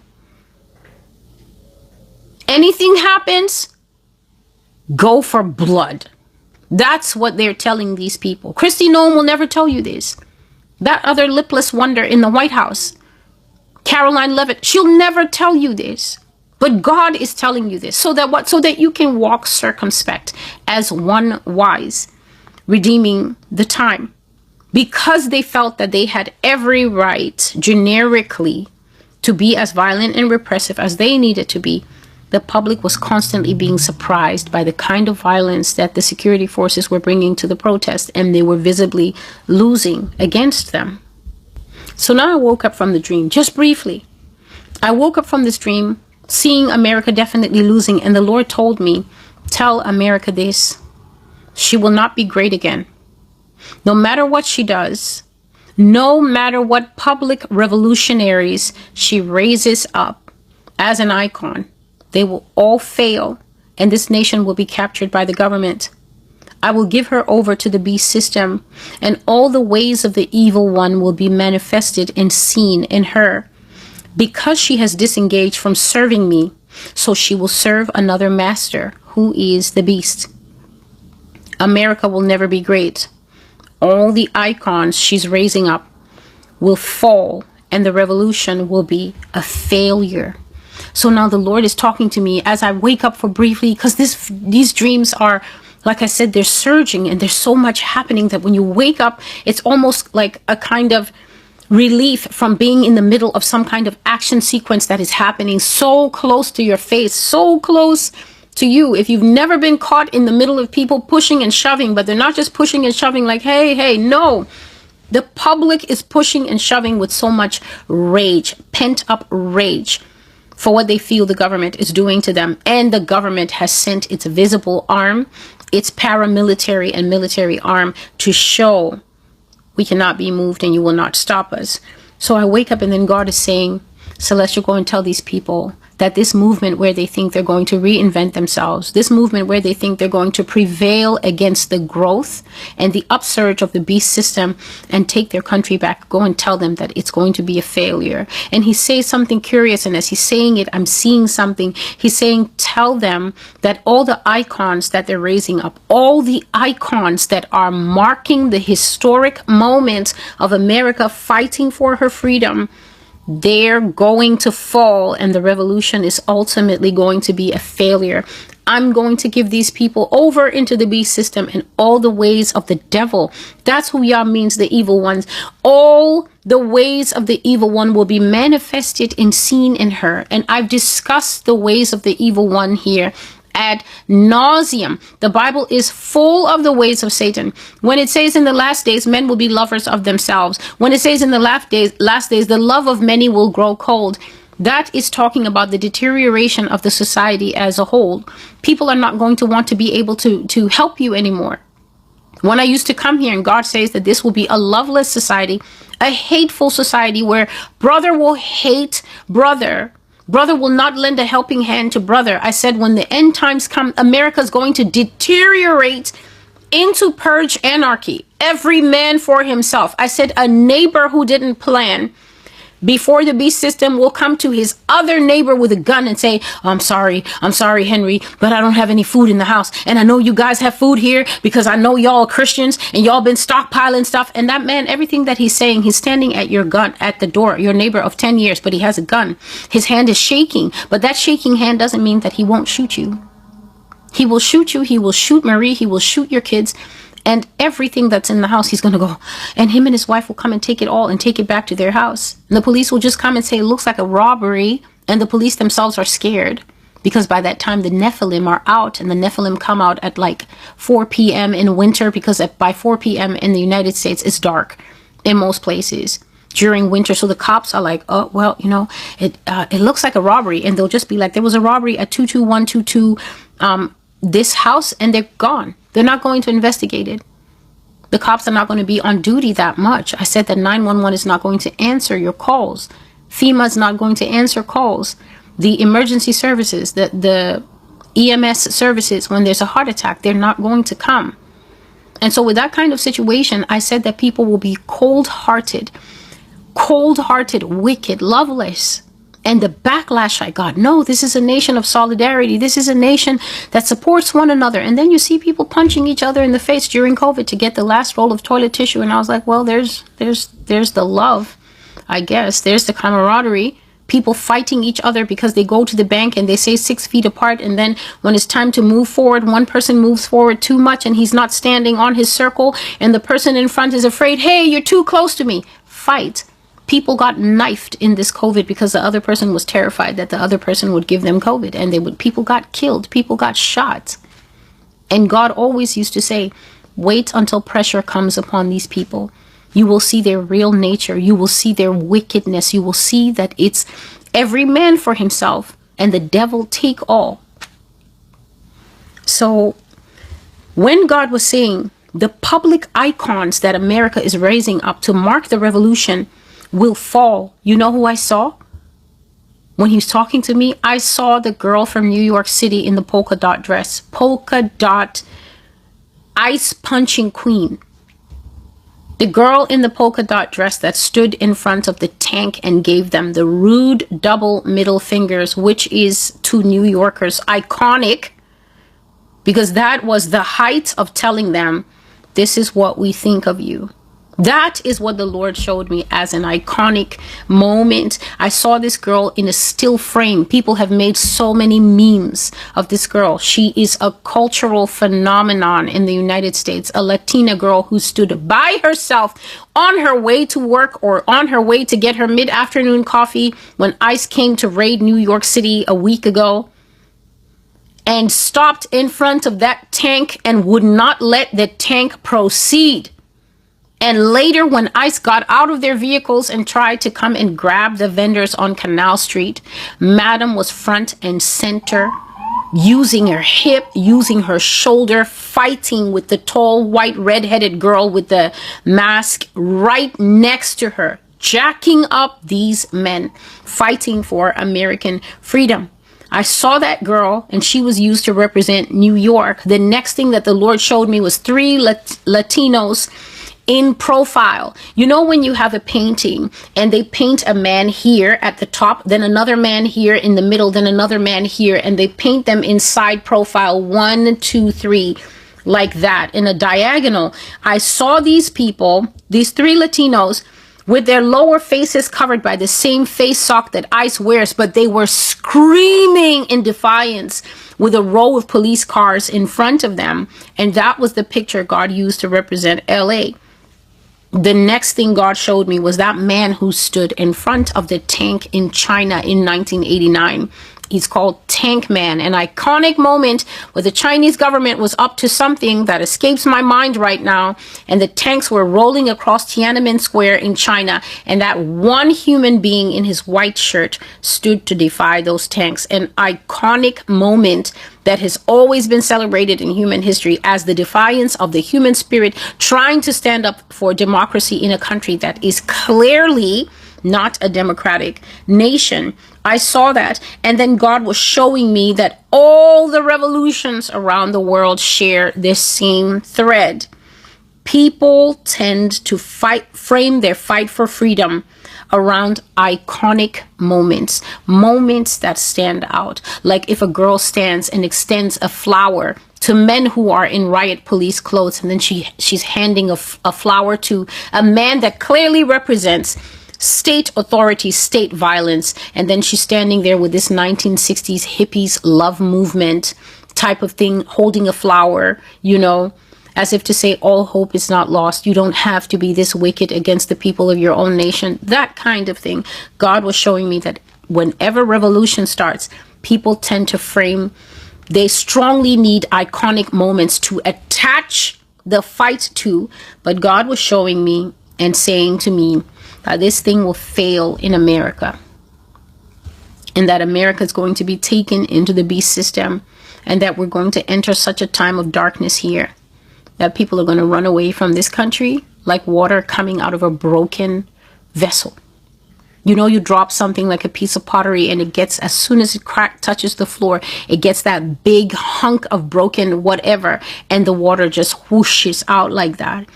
America is going to be taken fully captured into the beast system, and will enter such a time of darkness that will make people flee from here.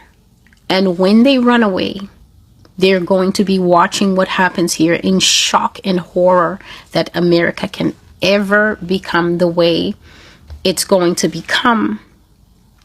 And so I was sleeping and I was having a dream, but I'm going to tell you what God told me when I woke up from the dream, that I will then explain to you.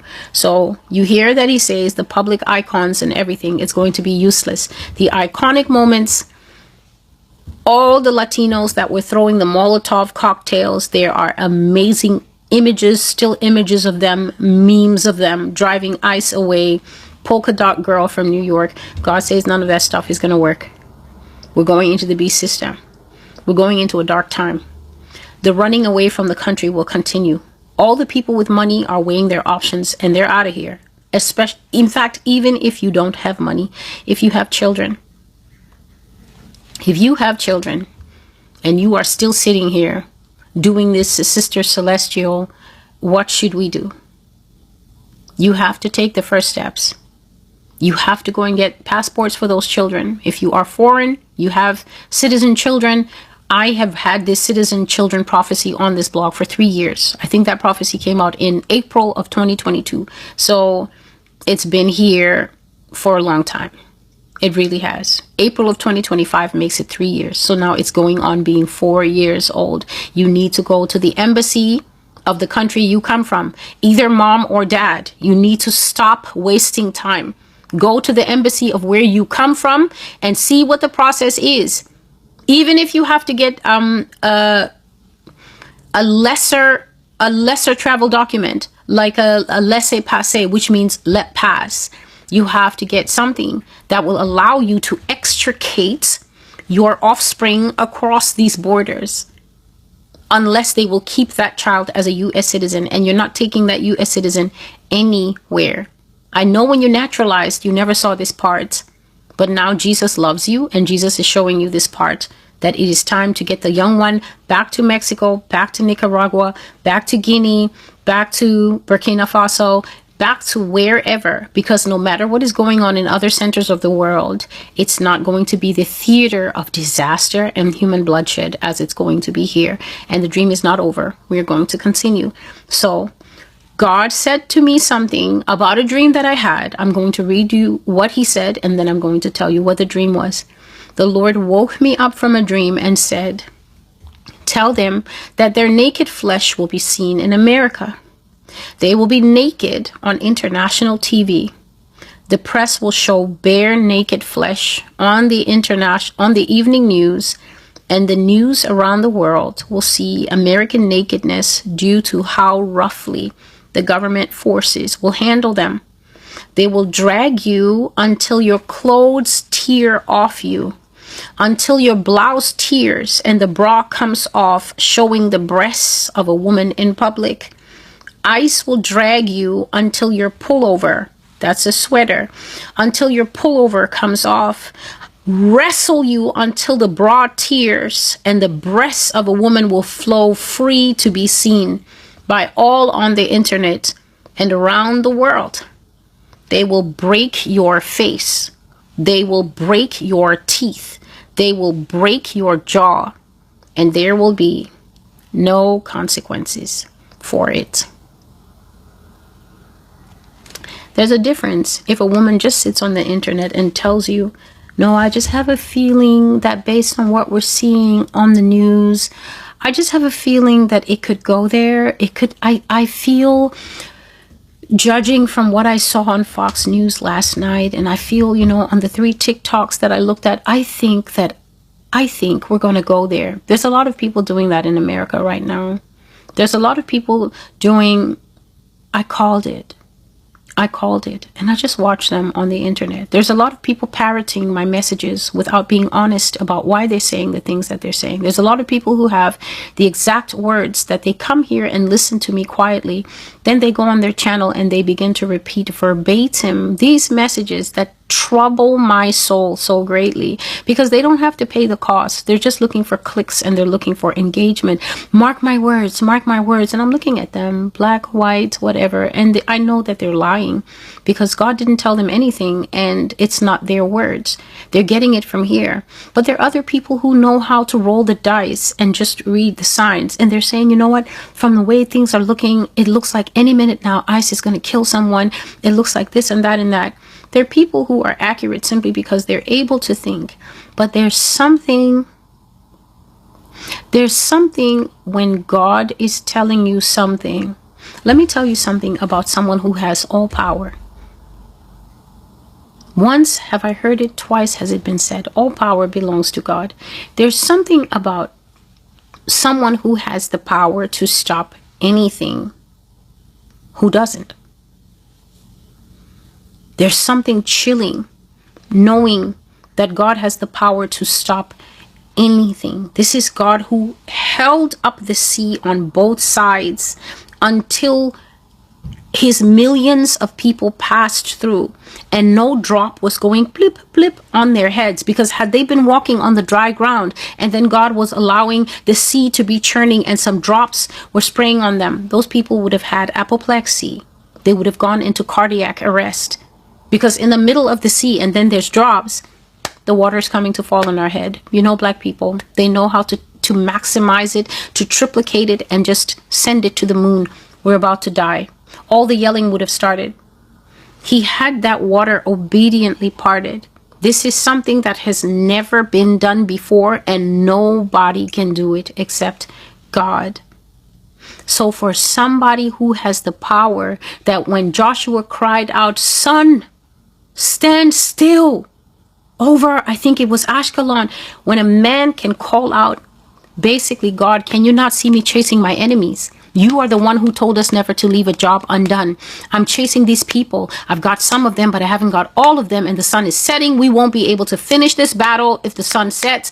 Sun, hold your position. And God is like, I got you. And the Lord stops the sun so that this man can finish the assignment of killing these half-breed Nephilim people. This is someone with immeasurable power. When someone with immeasurable power comes down to the level of telling you, so if you mess with the government, you're going to need dentures, even though you're 21. If you mess with the government, 5 of them are going to jump on you and stomp you on your spinal cord, and then you're going to be a paraplegic, even though you're 32. If you mess with the government, they're going to punch you in the chest and you're going to go straight into cardiac arrest because you're 67. There's something very chilling in that. There's a signal being sent in that somewhere that I pray people are understanding. Worst of all, when God, who has infinite power, comes down to the level of a futuristic narrator telling you that there's a possibility for you to be trending on the evening news as the first naked arrested so-and-so. And this has happened before.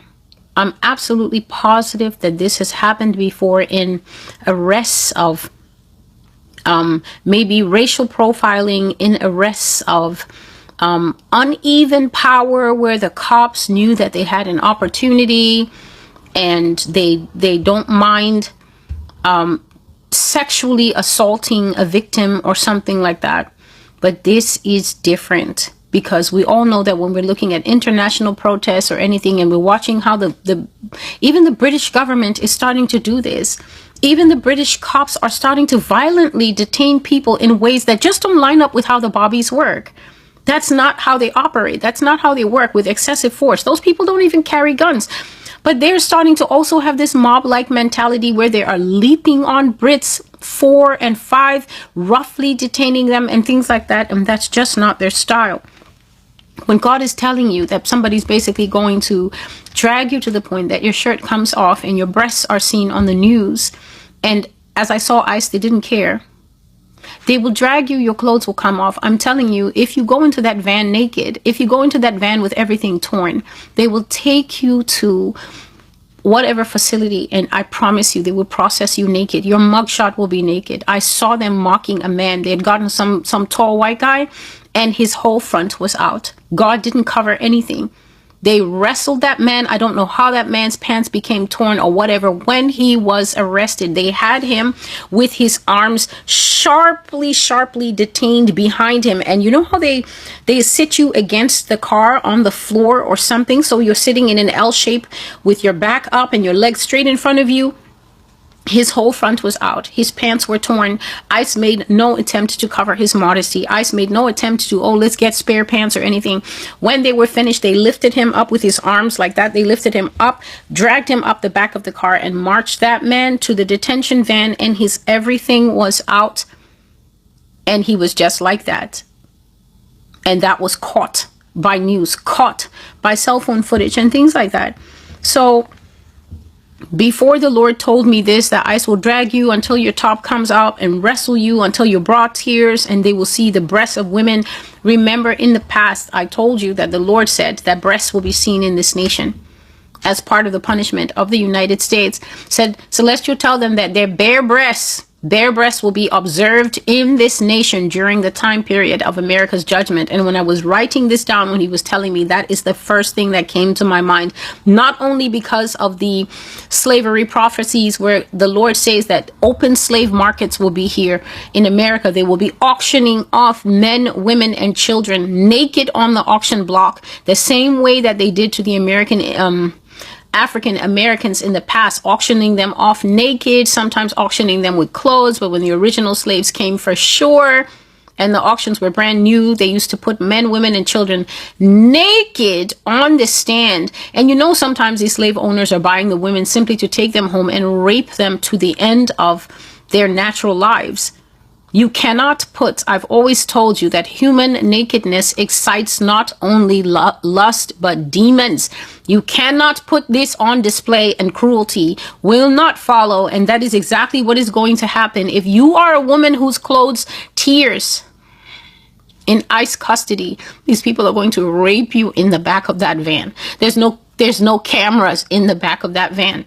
I might as well just tell you now. This is the part I said I didn't need to write down. You watch a woman being put into the van and the blouse has already been torn. Then the van starts to go. There's 5 of them sitting in the back. There's you sitting in the back. The driver is the only person who's not going to enjoy the action. You seeing a man, 5 men sitting there looking at you. What do you think is going to happen to you on that ride to a facility where they're not planning to book you in properly anyway? ICE doesn't book people in to lock up properly. When you are seeing a man standing up and unbuckling his belt, what do you think he's unbuckling it for? For what reason? For what cause? Do you think that that man is unbuckling his belt when you are the only person in the back of a van? What do you think is coming next for that lady? And then which lawsuit? Which lawsuit is going to fix what happens to her? 5 dudes in the back of a van going to an unmarked location where afterwards they will say, oh, Trisha Morgan? Never heard of her. What condition do you think she's going to reach the facility in? They will even sodomize men because I told you this government is made of demons. They're wicked. They don't have a limit. They don't have a place where they can stop. The American government is so less. It's made of human beings. I'm not talking about the undead. I'm not talking about the ones that are not people. I said I'm talking about the humans, the people in the government themselves. I have told you again and again that the sodomizing of men is to break them. And they did this to the African American slaves. They regularly sodomized them if they were insubordinate, if they talked back, if they tried to run away. They would sodomize any man or young man that tried to assert natural male dominance, because I said that it is impossible for a man to accept that you will just step on his neck all day, that you will just call him a dog all day, that you will just talk to him like he's trash all day. The male psyche was not created by God. There's no color of man that was created by God to take that nonsense. No matter how scared a man is, a day is going to come. He's not going to be on his game, and he's going to say or do or show something in his face that will be taken by his white master as defiance. And then they will bring that man down, pull his pants down, and sodomize him. America has a long history of sleeping with men and then still feeling like an alpha male. I don't know where this schizophrenia comes from. You sleep with a man and then you will say, I'm not gay. It's a power tool. They will abuse male and female equally on the way to lockup. There's no need for me to write down such things. I see it. I know what I saw. If they put you, one lady, two ladies, three ladies, in a disheveled state in the back of that van, I don't care if Johnny Cochran, foreigners, Johnny Cochran was one of the best African American lawyers in African American or any type of skin color history in the legal halls of fame. Some questioned his methods. They said that he was unorthodox, but you know what? That man knew how to win. I don't care if you raise Johnny Cochran from the dead to defend you. What will happen to you in the back of that van, in that trip? There's no constitutional law. There's no constitutional court. There's no Supreme Court ruling. There's no financial award that will fix what ICE are capable of doing to you in the drive to lockup. That is what I saw. You just see men, they're getting in there, and then one just gets up with that mask. What are you going to say? It was masked man 5. It was masked man 3, masked man 2, and the short fat one. Is that the testimony you are going to give to the court? So then where do we find masked man 5, 2, and the short one? Isn't that the whole of the ICE police force? The only people who have their face out still are the cops. The soldiers are wearing the face mask. The soldiers are wearing the full head bicycle helmet. Where is your help coming from as a female when they catch you?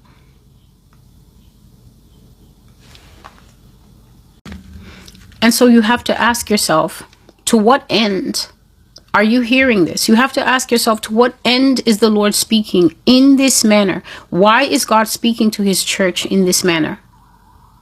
Why is God sending these warnings? Is it just sensationalism? Is it just to, as some people claim, oh, but it's the obvious, Do these things sound even remotely connected to the operation of the United States as it usually should? Have you ever seen the operation of black sites happening within the country on citizens? Yes, the Lord did say that America has black sites. Excuse the noise, please. I'm not going to stop. The United States does operate black sites. They've been doing this since September 11. But normally, these black sites, they operate in undisclosed locations in the United States against people who are stolen from other countries, against people who America, rightly or wrongly, has accused of intrigue against national security, against the United States, and then goes and steals these people, brings them here by rendition, extraordinary rendition, which is basically stealing people and bringing them to the United States to torture them in unmarked locations that only the CIA or maybe, only the CIA and maybe the FBI know about. Sometimes the government doesn't know where the black sites are. But how is it that unmarked, unconstitutionally lacking procedural paramilitary forces like ICE are also running black sites in the United States, taking U.S. citizens and taking people who are not citizens to undisclosed locations where they are able to do anything to them? And Yah is telling us that these people, contrary to what the American public thinks, I see it on TikTok all the time. Oh, the trials are going to be amazing. The trials after this are going to be out of this world. What trials? Who's going to hold trials for you? Who's going to hold these people accountable? What makes you think, judged nation, that you will get the reprieve and the satisfaction of a Nuremberg? Who told you that that's something that God has in mind for you? Who told you that the Lord would allow the beast system to rise to punish you? Then God will punish the beast system for you so that you feel justified, so that you feel vindicated. Oh, they killed my daughter, but at least the perpetrators were brought to justice. The men who sexually abused her in the truck, they were identified. The driver was sickened by what happened, and he snitched, and he gave the names of all of the masked men who were on duty. And at least 5 years later, my daughter is avenged. Who told you something like that is going to happen? The whole point of a judgment is that not only will your daughter sit with that judgment that she suffered in her stomach, but then you, the mom, will sit. You, the dad of that girl, will sit with that thing in your belly as you watch her now slowly going crazy because she's not able to handle what happened to her. She's not able to handle that this country failed to protect her. She's not able to handle that not only did the country fail to protect her, the people elected and chosen and put in particular jobs to protect her are the ones who harmed her. The police harmed her. It'll be the police raping in the cells. It will be ICE raping in the vans. How does a person adjust all that in their brain and continue with life? How do you handle it when the protectors become the harmers, the wicked? This is the reason that the Lord is bringing this information. It is to adjust your mindset. Whenever your mindset is adjusted, you automatically do better. When you know where the parameters are, you will automatically adjust your expectations to fall within them, because those who don't adjust expectations are going to fall into the sea. They're going to fall into the sea, and the sharks are going to eat them. The sharks of disappointment, the sharks of depression. If you're listening to me and the only response you have is depression, allow me to suggest to you that you are wasting your time. Depression is not where it's at. Depression isn't going to get you a single thing. And the other thing it's not going to get you is ready to deal with this life that's coming, that's already here. And so I had a dream before God told me, before I woke up and he told me that naked flesh will be seen on America, that the news are going to pick up, that ICE will arrest people so violently that breasts are going to come out, pants are going to tear, sweaters are going to be pulled up. And I'm telling you, ICE arrested a lady in this dream. The sweater was pulled up. If ICE did not let that woman sit like that, they let her sit like that on the street with her arms behind her back, with her whole breast out, and they were just standing there and ogling her. They had her sitting like that, and the people around were like, shame, shame, cover her. But they couldn't come and cover her because ICE had her out there for full parade. That lady was sitting with her boobs out, with people filming it. They could have covered her. They made no effort to cover her. She sat outside with the street with her chest out like that. You want to take 5 minutes to think about the mindset of people who can do that? You think they don't have moms? You think they don't have sisters? You think they don't have wives at home? The wife could be watching that very thing, but she's not able to recognize with the mask and everything. She doesn't even know if her husband was there. That man who did that can come home and she can be asking him, did you see what happened today? Did you see what happened today? They had that poor woman. And he would be like, what poor woman? What happened? And he was the chief one who was taking selfies and whatever else.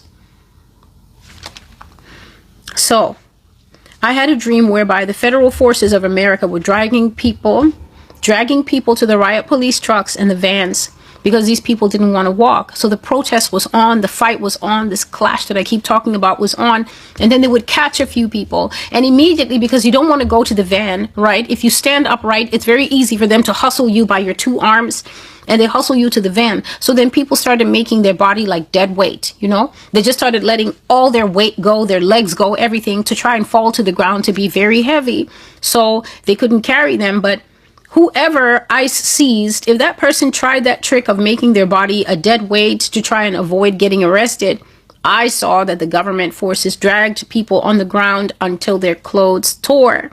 They dragged people on, when I say ground, I'm talking about the paved asphalt, the tarred road. They dragged them until their jeans tore. And when the jeans tore until their flesh was in contact, I saw their flesh was being scraped by the tarmac.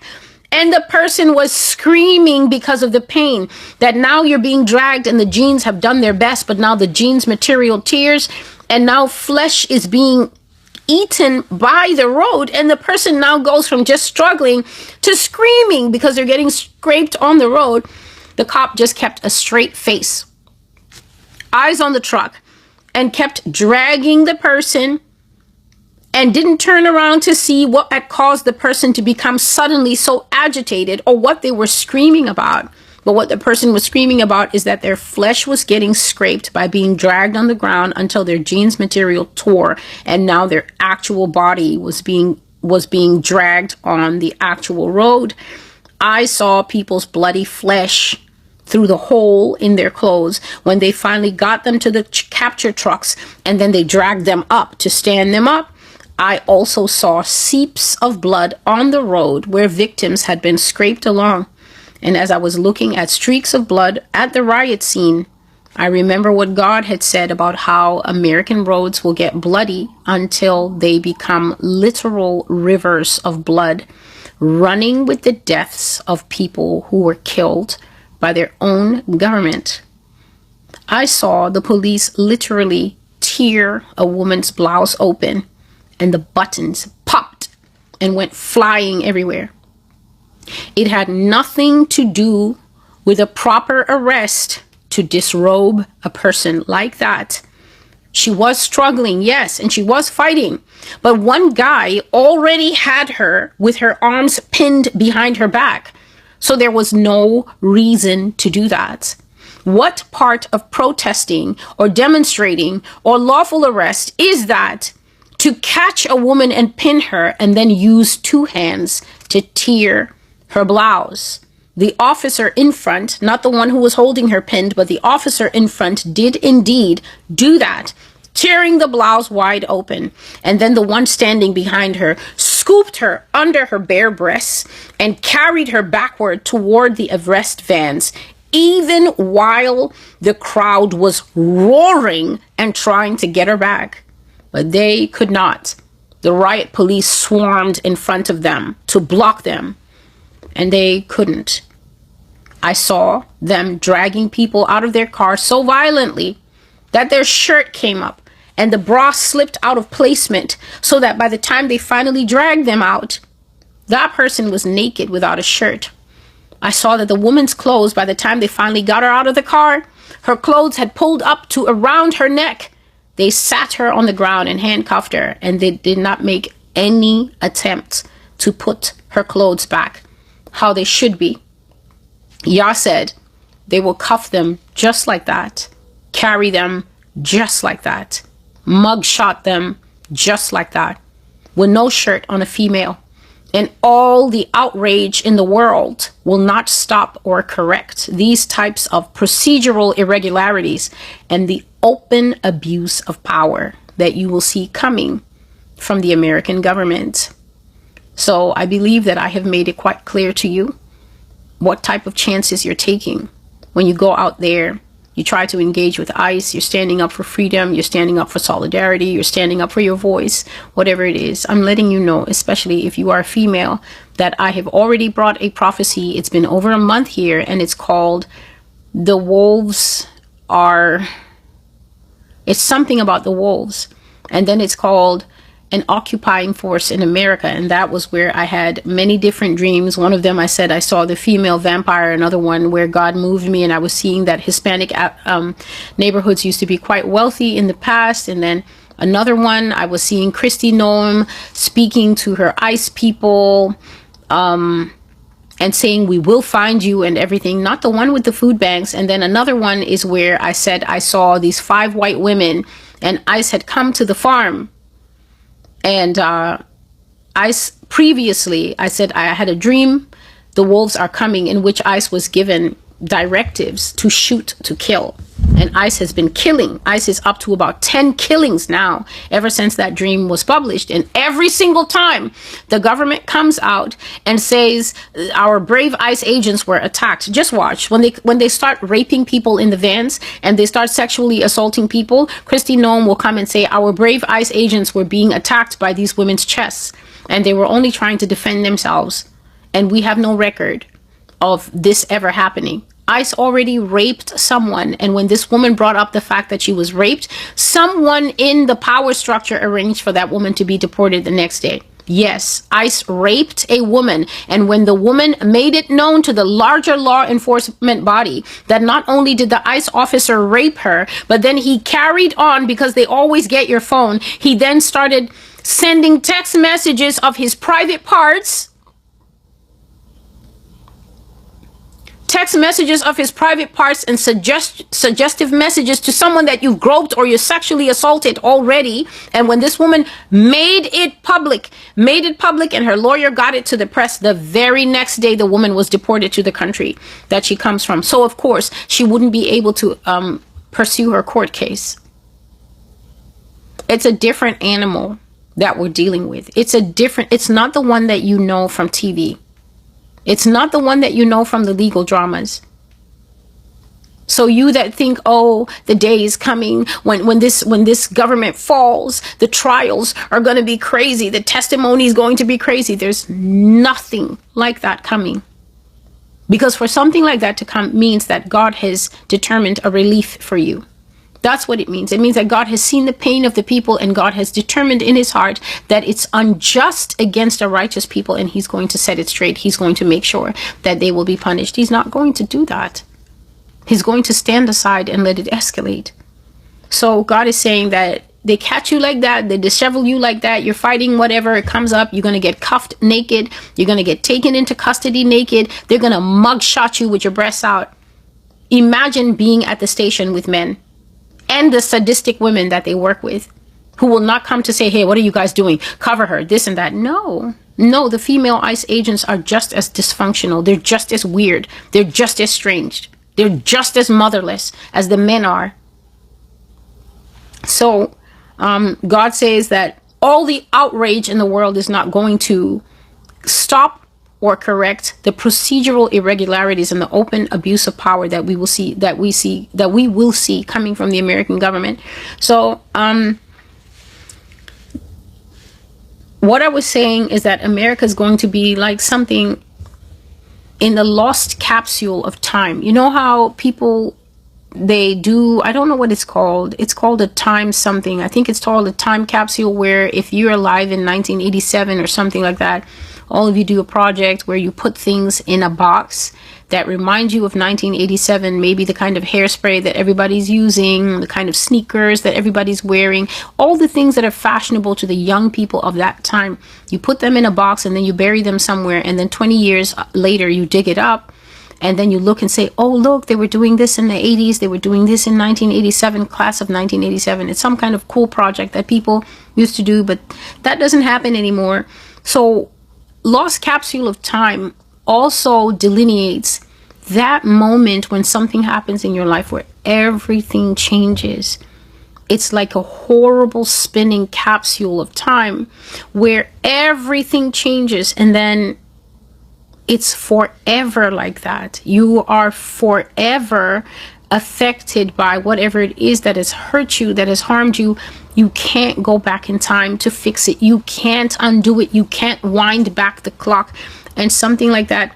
And so when something happens to you, for instance, as a female who falls into the hands of these men are repressed. They are carrying too much rage. They are also carrying huge wells, listen to me, minorities, of racial hatred.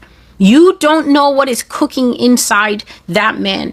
You don't know what he thinks about your race, what he thinks about your gender. So to fall into the hands of somebody who is carrying not only racial hatred, but misogyny as a woman, it doesn't even bear thinking about. They come, it's them against you, and the court system is unable to reach a generous and genuine approximation of justice, and that is because the courts they're already not functioning as they should. Then you will start hearing that Christy Nome lady telling you, like I said, our brave ICE agents aren't even attracted to women. They're only attracted to the Constitution and the flag of the United States. They don't even see breasts. They're allergic to breasts. What will you do? What will you do? That time and what it's possible for people to take from you as an individual, male or female, that thing will be lost, forever buried in a capsule of time. So you do not want to come into such situations. So the next thing that God was telling me is that the foreign press, okay, is going to capture incredible abuses of power, law, and order in the United States that is going to put us on the global watch list for repressive states and renegade regimes to watch out for. Did you hear me, please? America's going to go on the watch list of oppressive governments, repressive regimes, the global watch list of renegade dictatorships, more or less, that other people in the world have to watch out for. Nobody will be allowed to come here, and nobody in their right mind will want to come here. We will be locked in with our madness and ourselves. The way that foreign journalists in the hot zones only have the bare minimum of respect, only because they are foreign press. That's why they don't get killed. But everywhere they go in that particular country, they have to take extra precautions to make sure that their country flag or their press credentials or some other kind of identifying mark is on them. That's what's going to be the case in America. Sky News will be here, BBC News will be here, the Indian News will be here, Al Jazeera will be here if they want. But just like when you go to Israel and you have to have press everywhere on you so that they can see that they're not going to falsely accuse you to be a member of Hamas, lie on you, kill you. That's what God says it's going to be like here. That if the journalists want to stay in America, it's going to be like staying in a hot zone country. They're going to have to carry their press pass. They're going to always have to have their foreign documents to show that I'm a British citizen, just so something doesn't happen to them with ICE and stuff like that. Can you imagine this being said about America?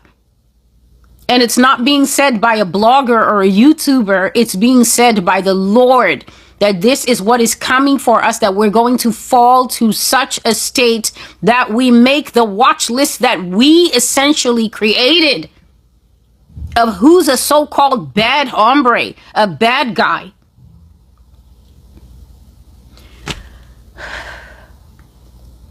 Journalists will have to carry their press badge around at all times, and they will be restricted from going into certain areas where there are things to see that if they saw them, it can make America look bad. Yah says that the international community will be in horror of us here in America, and the nation will be shunned and become a pariah for visible and horrible human rights abuses. And I've been saying it. I've been saying, consider the image that America is giving the international community. Consider what this country must look like. Like I said, you have the people here who they think that they're locked in some kind of battle, either with myself or they're just locked in a battle with so-called perceived liberals, so-called radical left that is their enemy. That no matter what is happening here, they will just say, well, you know, if people would just give them space to let them do their job. You are a fool. Again, because you actually don't know what the operation of laws in the so-called country that you claim you care so much about. You don't know how the laws of the place operate. You don't know when laws start to be broken in such quick succession that the nation is at risk of falling in on itself, of imploding on itself, of collapsing, because the system of laws are the skeleton that keep a nation strong. The better the laws, stronger the nation. You start breaking strong laws. Do you know what it says about a nation that has strong laws and then is stronger than the laws, strong enough to break those strong laws? It is very hard to fish a nation like that back from the edge. It's very hard to bring a country that has a good democratic structure, a good legal structure, a good educational structure, to get the laws into the brains of the people, to get it into the brains of our experts. You start ignoring all of that, acting like it doesn't exist, bulldozing your way on, following some other agenda that you and a few niche people at the top have cooked up. Where on earth do you think that is going to go? So we're going to come to the point where the international community is disgusted by us and looks upon us as a thing of horror. The Bible always talks about loathing. I will make you a thing of loathing. I will make you a hissing. It means that people hear about you and they just suck their teeth. They just go. And sometimes in some cultures, they just spit, because that when you see the thing, it's anathema. When you see the thing, it's an abomination. That's what it is.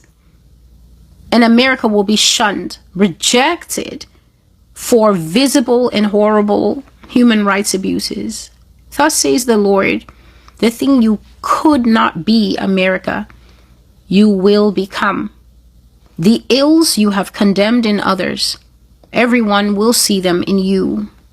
America will transform into a crushing beast system, and the people who become trapped inside it will be as one beneath a pressure dome or glass where all the air is slowly being sucked out of the room. And allow me to read to you from Jeremiah chapter 50, from verse 21, and I will just know where to stop generically. Jeremiah chapter 50 and verse 21. Go up against the land of Merathaim, against it, and against the inhabitants of Pekod. Waste and utterly destroy them, says the Lord, and do according to all that I have commanded you. A sound of battle is in the land, and of great destruction. How the hammer of the whole earth has been cut apart and broken. How Babylon has become a desolation among the nations. I have laid a snare for you. You have indeed been trapped, O Babylon, and you were not aware. You have been found and also caught, because you have contended against the Lord. The Lord has opened his armory and has brought out his weapons of indignation. For this is the work of the Lord God of hosts in the land of the Chaldeans. And so you hear the Lord saying that Babylon will be trapped, and Babylon will be caught, and Babylon will be snared. And the whole time she didn't know it. The whole time she didn't see it coming. And he calls Babylon the hammer of the whole earth that will herself be cut apart and broken. And these are the exact words from the prophecy that is called A Changing Global Order, that I gave many different small prophecies in March of 2022. And one of them was that I saw America holding a very big hammer, a very big mallet, very oversized. And I said that she was striking the whole earth. And everywhere she struck was a place that she's gone to have a war. She's gone to have a conflict. She's gone to have her so-called regime change. She's gone to attack the people. She's gone to bomb the people, accuse the people, manipulate in the place. And I said that I saw that as America kept striking and striking, that hammer hit a whole lot more places on earth than America even openly declares. I was watching an ex-CIA agent confess on Instagram, old clip, that America went into Nicaragua and she looked among the people and she saw the different tribes. The U.S. usually exploits tribal differences So the day might come where we look deeper into Rwanda, and then we will see that maybe her hand was there as well. But this man said that they went and they found a group of Indians that all the other tribes just didn't like. They were the violent ones. They were the whatever. And he said that they paid those people off. They gave them more money than that little tribe had ever seen. Obviously, your little jungle tribe, they don't have much use for money. So when you pile it on, it looks like so much to them. And he said they supplied them with arms. They supplied them with food. They supplied them with weapons. They took them into nearby Honduras to train them. And when they were fully trained as mercenaries, they brought them back.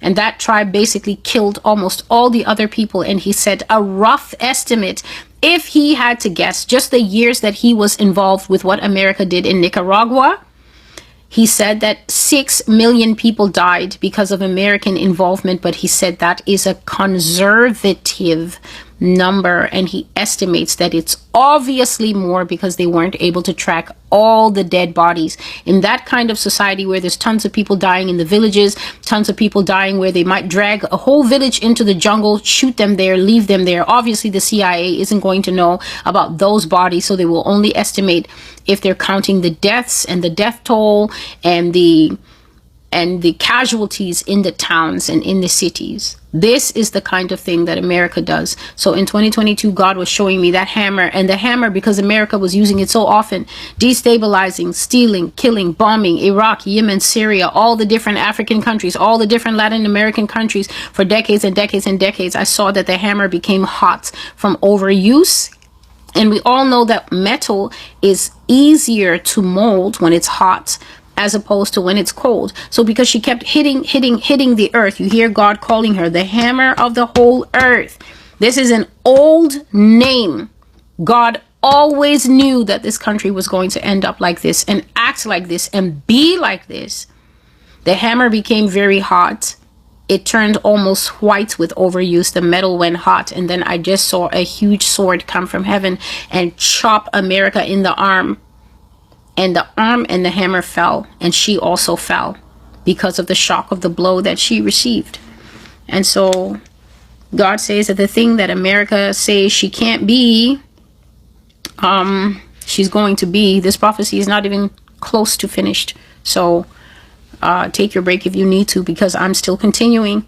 So now I slept again, and I saw another dream, and I saw this huge billboard in Times Square that was playing my prophecy. Okay, I dreamt that I was in Times Square, and one of the jumbotrons, I looked up and I saw people watching Master's Voice Prophecy for some message, and judging from the way I looked, it must have been one of my old messages, 2020 or 2021, because I looked different, and I was sitting there with my mantle on my head, reading to America from the past how she would become in the future. But now it was the future, like the things were actually happening, and my prophecy was up on the billboard. So I was telling America back from the past how she would be in the future, except that the future was here, and I saw that the people were very confused. They were chagrined. They didn't know how to take it, because they were all standing around in Times Square listening to the prophecy that was playing in crystal clear volume on some massive jumbotron right in the middle of New York. But for me, I was just stunned, because I was thinking, who put my prophecy up there? And I seriously wanted to take the TV down. I was like, who put my prophecy up there? Who put my video on the jumbotron? And now how am I going to get out of Times Square without all these people seeing that it's me on that TV? And I woke up immediately from that dream in stress, with my mind racing with so many thoughts. And the Lord said that all these things that you are saying will be played at top volume one day in front of this whole country.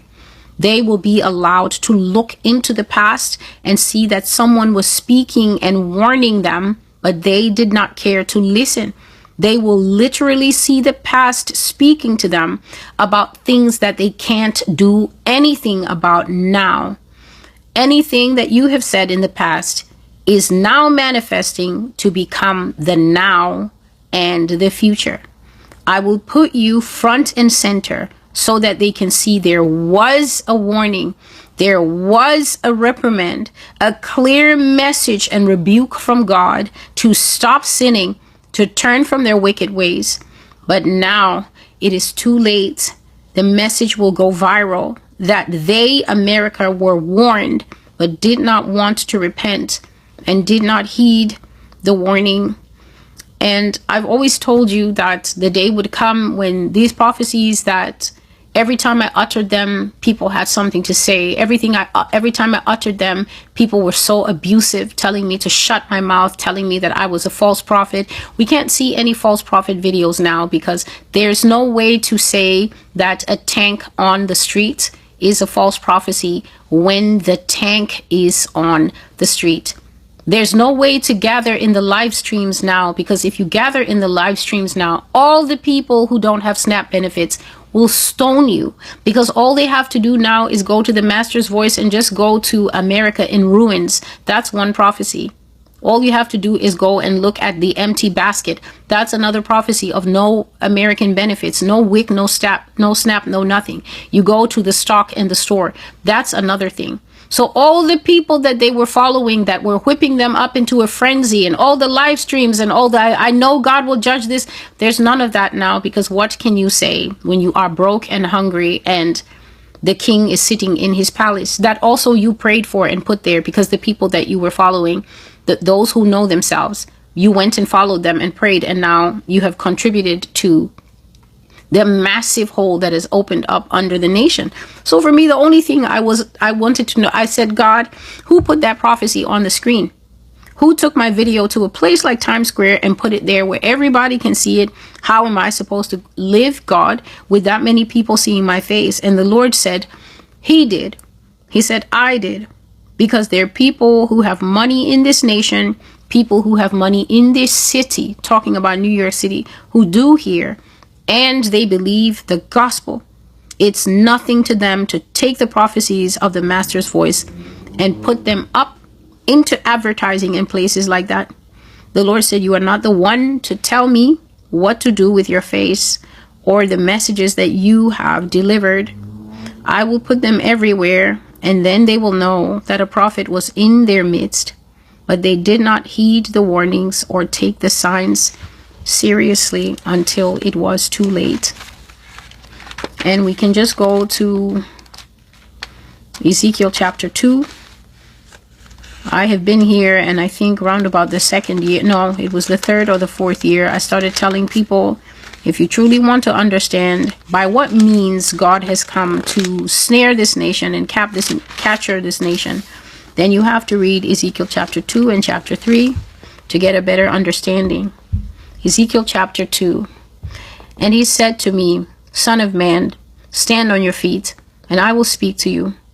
Then the Spirit entered me, and when he spoke to me, and set me on my feet. And I heard him who spoke to me, and he said to me, Son of man, I am sending you to the children of Israel. You can just put America there. It's not only to the house of Israel that is in the Caribbean islands, in Africa, who have heard me, around the world, and of course the massive nation known as Judah that is here in the United States, along with all the other tribes who are here. It is to the nation of America that the bulk of these prophecies that I've been carrying now, going into 7 years completion, have been. I am sending you to the people, to the children of Israel, to a rebellious nation that has rebelled against me.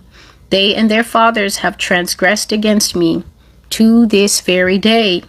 For they are impudent, that means extremely rude, and stubborn children. I am sending you to them, and you shall say to them, Thus says the Lord God. And that is the phrase of the prophet.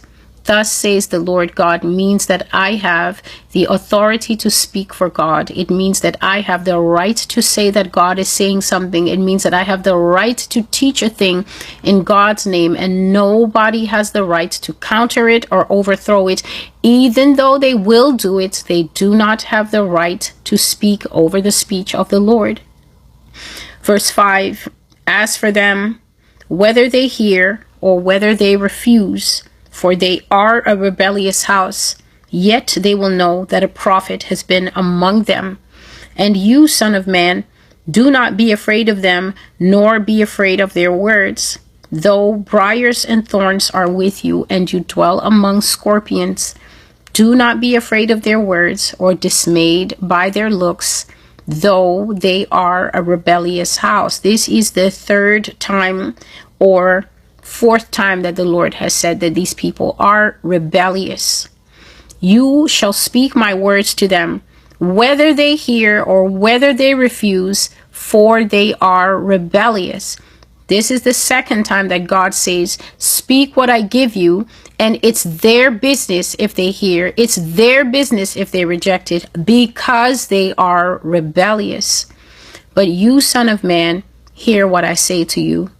Do not be rebellious like that rebellious house. Open your mouth and eat what I give you. Now when I looked, there was a hand stretched out to me, and behold, a scroll of a book was in it. Then he spread it before me, and there was writing on the inside and on the outside, and written on it were lamentations and mourning and woe. So let's look at chapter 2. Ezekiel says that he hears the voice of one speaking. This is a little bit from chapter 1. The last verse says, so when I saw it, I fell on my face, and I heard a voice of one speaking. And this is his encounter with the Lord coming to speak to him. And I've shared in a few places, not that I really like to, about the fact that God is the one who called me to this work. God is the one who told me that you are going to go to many different places in this world, and you are going to be declaring the fullness of my word, and I'm calling you and I'm putting my word in your mouth, and you are not to regard the faces of men, which means you don't care because you see that people hate you. You don't care because people basically verbally spit on you. You don't care because people reject the words that you are saying. In fact, the words are something like a boomerang. When you send the word out and the people send it back to you, the word will go right back to them who it is intended to rest upon them. And indeed, God told me the word will rest upon those who you are sent to give it to, and it shall not be removed from them until it fulfills. Yah told me years and years and years ago, this is after I had been saved maybe about 10 years, that the Lord really started to bring about these things. But even during the 10 years, he always used to tell me that you are my own servant that I have called, and I will set my word in your mouth, and you will go to many nations and you will tell them, thus saith the Lord. And this is only one manifestation of that, because there are so many people from all over the world gathered here who do love God. They have been drawn here because the Spirit of God was already in them. They did receive proper training from their pastors. They did receive proper trainings from their moms and their dads and their grandmas, and they do know the Lord's words. They know the Lord's voice. And immediately they came here, the Holy Spirit witnessed to them to tell them that this is indeed of me, my servant that I've raised up in the earth. But the problem is that the nation that I am raised to speak to is listed 6 times in this chapter alone as rebellious. That means that me aside, appearance aside, speech aside, the nation is incapable of obeying God. It's not about who's sent to the nation. The nation is opposed to God himself. And that's why I always tell people you cannot have any kind of confusion in your mind that America is a Christian nation, or America is a nation that is led to love God, love Jesus Christ. People come here and with a straight face, they say that Donald Trump is a Christian president, which just goes to show you that even if you put a rifle in the mouth of some people in this country and told them to describe what a Christian is, they would end up dead because they don't know. If they think that Donald Trump is a Christian, then everybody who is a true Christian has to be a Hindu, because there's nothing about that man. An American thinks, some, not all, thinks that if a person holds a Bible, that makes them a Christian. If a person uses their mouth and just says, oh, I have Christian beliefs, that makes them a Christian. There are people in this country who don't know that the Bible says you can only identify a Christian by their fruit. You put a man in power who's starving the weakest. You put a man in power who's starving those who need the most help. And then you will say, oh no, he's okay to starve them because they're not actually real people. I heard Fox News, and Fox News say that it's mostly immigrants on Snap. because you don't have the brains to go and do the basic homework to find out that it's your fellow Americans on Snap who are not earning enough. They do work. Some of them have 2 jobs and they still can't make ends meet. And so they're trying to outsource at least feeding themselves and feeding their children. Then you will come in the broad daylight with the Lord's sun shining upon your empty skull, your head that is just full of juice like the Kool-Aid man. And then you will say, no, Donald Trump is sent by God and he's a righteous man. And that just goes to show that I said, if the barrel of a shotgun was put in your mouth and a cowboy said, tell me what a Christian is or I will pull the trigger, the next thing we're going to see is your brains on the wall because you don't know what a Christian is. Donald Trump is actually what is spoken of in the Bible, in the book of Isaiah, when it says, woe to those who write unrighteous decrees. That means a great, heavy punishment will come upon the heads of those who write laws that make the widow, the orphan, the poor suffer. That is the Bible verse that God put on Donald Trump's head in his first presidency, when he hadn't done anything close to this, because God has always known who he is. I have always known who he is, that there's nothing good in him, that he's a very wicked person, because this is who God sees him as. But every time I would bring the Donald Trump prophecies, people would throw their toys and lose their minds. Why? Because they are rebellious, because they cannot humble themselves to the word of God, because they cannot even accept that God can talk. America cannot even accept that God has a voice, that God can talk, that God has prophets. There are people who have built entire ministries.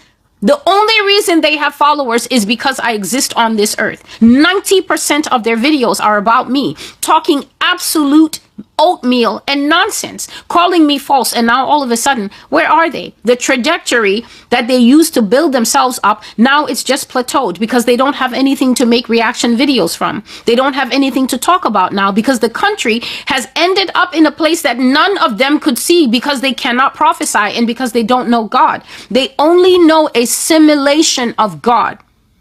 Simulation is like a false game universe. When you get into a game universe, you can fool people up to a certain point because it's a game, but now it's not a game anymore. Now people are getting shot. Now laws are being broken. Now the country is going into a tyrannical dictatorship. All of a sudden, you can't find a live stream, you can't find a reaction video to save your life because now there's nothing to talk about because now it's real. Now you can be disappeared, just like I said, that you can go missing and your family won't know where you are. Now you can be gang raped in the back of a truck and you will not get justice. You will not get justice if they catch you. Because God says they're operating on a paradigm where they've been told, and they absolutely believe it in their heart, that all types of force are necessary. So God was saying to me in the beginning, that your call will be, the primary of my call is to tell Mystery Babylon that your time has come for you to have the final showdown, first with the beast system, which you're going to lose, and then Jesus will come and judge you again on top of that. The beast system will be the judgment of the United States, and then on top of that, God will come and bring a wrath on this country for what she has done. A double portion. The Bible says in I think it's either in Jeremiah it says it, or in Revelation 18, where it says, pour her a cup and mix it double. America is going to get a double portion of judgment. But the Bible says here in Ezekiel 2 that even though you will be in the midst of these people, prophesying to them with my authority, saying, thus says the Lord, these people are rude and stubborn children, and they will not accept it. They will refuse. But he said whether they refuse it or whether they accept it, which shows that there are a few seed in America that will accept it, but they're not by any stretch of the imagination enough. There's 351 million of us here. So for God to show that he's going to upgrade the method of getting these prophecies to reach people, I guess I will just have to, because he's always told me for a while, for many years, that it would go to a much larger reach. To disseminate means to spread widely. To disseminate is how the gospel really got its legs in the early days. It just went by word of mouth, and it just spread town to town, and people would just believing and believing because the Spirit was moving and working. And God will take his prophecy all over, because he said that the world will see, the message will get out, and the whole world will know. So America was told. So America was warned. So it's not like America was just in the dark. So America did have warning. She did have teaching. She did have somebody who the Bible says going out early and striving with them, but they would not hear. I sent my prophets, and they went out early to preach to the people, to strive to the people, to no avail. And so God says that it will go viral, that America did get a warning, but she didn't care to heed the warning. She didn't want to listen, and she didn't want to repent. And God is saying that there's people who have the ability to expand, to greatly expand the reach of the Master's Voice prophecies, to really put it in a larger space than I myself would ever be okay with. And I was remembering a dream that I had, that I shared here maybe 2 years ago, maybe 2023 or 2024, where I said that I saw myself with these prophecies, and I was writing them on the ground, and the ground was so hard and baked, which of course represents the heart of the people. I was writing the message on the ground with a stick, and it was such hard going to carve the messages into this hard rock surface. And then this man came to me, and he said, come and write the messages here. And he had a sailboat, and he gave me an ink pen, and he said, come and write the messages here. And he pointed to the sail of the boat. And I said, when I started writing the messages on the sail, because the sail is made of cloth, and this ink pen was just flowing across the sail. And because the sail is so tall and so big, I was writing the prophecies from the top of the sail, writing them. And it was so easy going, such smooth going. And so that is just a dream that the Lord showed me in the midst of telling me how America will deteriorate. And then this part now is just things that God told me once I was up. This part, I was awake. The Lord says that America is going to violate international arms and trade rights agreements. So America is going to become, she's already known for it, but she's going to become seen for it. A covenant breaker. America is going to violate the terms of international arms agreements and also international trade rights agreements. She is going to violate the terms and conditions of things she has signed in the past. And when God said that, this word armistice came very strongly to me, and also something about Versailles. But when the Lord put it in my heart, armistice, I saw the word very big. And for some reason, there was a man leaning on the word, which I don't understand. There was a man casually leaning on the word armistice, just like it's written in black. And then he's leaning on the beginning part, the arm part. But then also strongly, the sense of France, and in particular, the city of Versailles came to me, but I didn't understand that part. So when I was writing and capturing the part about the armistice, but I wasn't capturing the part about the Versailles part, because I was thinking, why do I also have this secondary sense of the nation of France, and in particular the city of Versailles? Isn't that where the king was? And maybe that's where the nobles were. But what does this have to do about trade agreements? So that part I wasn't writing yet. And I said, at the time, I did not see how France ties into America militarization. America, I'm carrying on now with what the Lord was saying. After that sense of Versailles and the armistice, America will violate armistice and become a terrorist regime, in that all the things she will do are things that nations have long agreed not to do since the world wars. Since the world wars, where they said certain things are never to happen anymore. And that famous phrase with the World War, the First World War, where they said, never again will the world ever go into a global war. And then they strictly carried on and had the war like less than 30 years later. Since the world wars, where they said certain things are not to happen anymore, the USA will do away with the observance of international laws that govern everyone and will do those very things to the great shock of everybody. America's going to go right back to all the things that are written about in international treaties, that you're not supposed to do certain things. These things are absolutely human rights abuses. These things are absolutely atrocities. These things can never be seen in the world again, because we all agree that these are egregious wickedness against man. God says that America is going to break observing all international laws, and those very things that people say not to do, America is going to do them. So what are some of those things? Well, one of them is this: rules such as prisoners of war must be treated with dignity and respect. They must be clothed. They must be fed. They must be washed. They have to be able to clean themselves. They have to be watered. You can't refuse to give people food or liquid nourishment. And they have to be returned to their home country in a dignified fashion with no horrible atrocities done to them. America is going to do away with all that and treat people horribly to the point that they will be unrecognizable if their families get them back at all. It is not just foreign people the government will do it to. It is their own people who are taken in for search and questioning, arrested for protesting, arrested for being an enemy of the state. America will terrorize them and bring them out in a deplorable state whereby God says they may be fully unrecognizable and unable to carry out life as a functional human being the way they were before they were taken into military custody.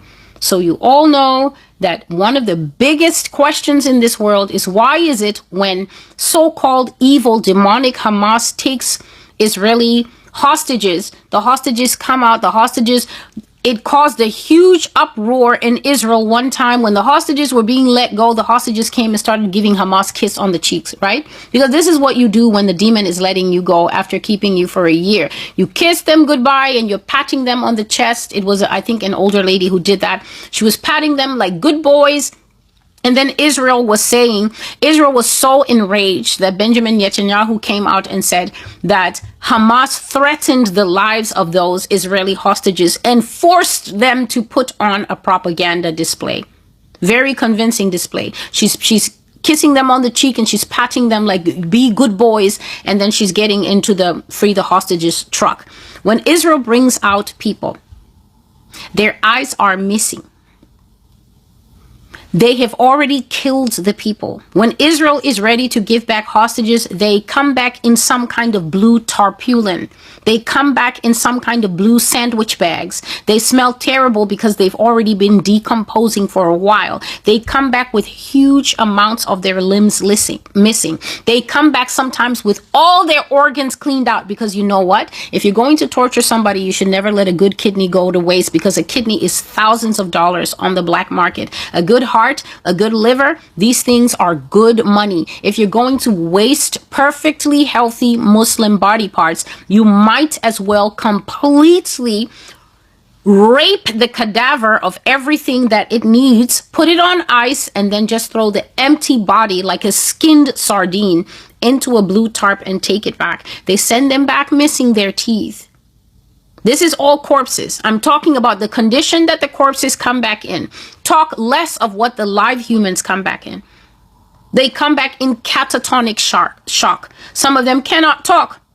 They cannot articulate what has happened to them. The living ones, what they say, it matches perfectly things that I was talking about in 2021 when I was doing that prophecy redacted information revealed, when I was talking about what America does to its hostages.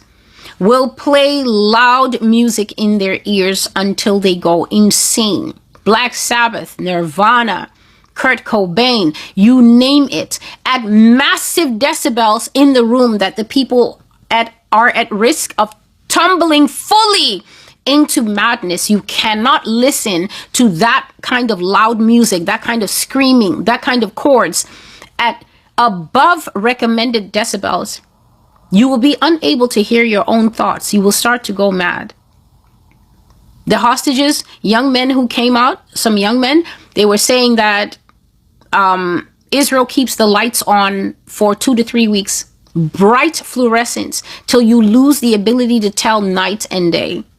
You start to go crazy. Israel will wait until they finally fall asleep, will open the door and will throw buckets of freezing cold water on all of them. And they're already in a cold room. AC is on shocking temperatures, will throw cold water on them, and then they will sit in those wet clothes for days on end. This is the kind of stuff that they do. They subject them to horrible, terrible torture and then return broken shells of people. They sexually abuse them. I said that I have that footage.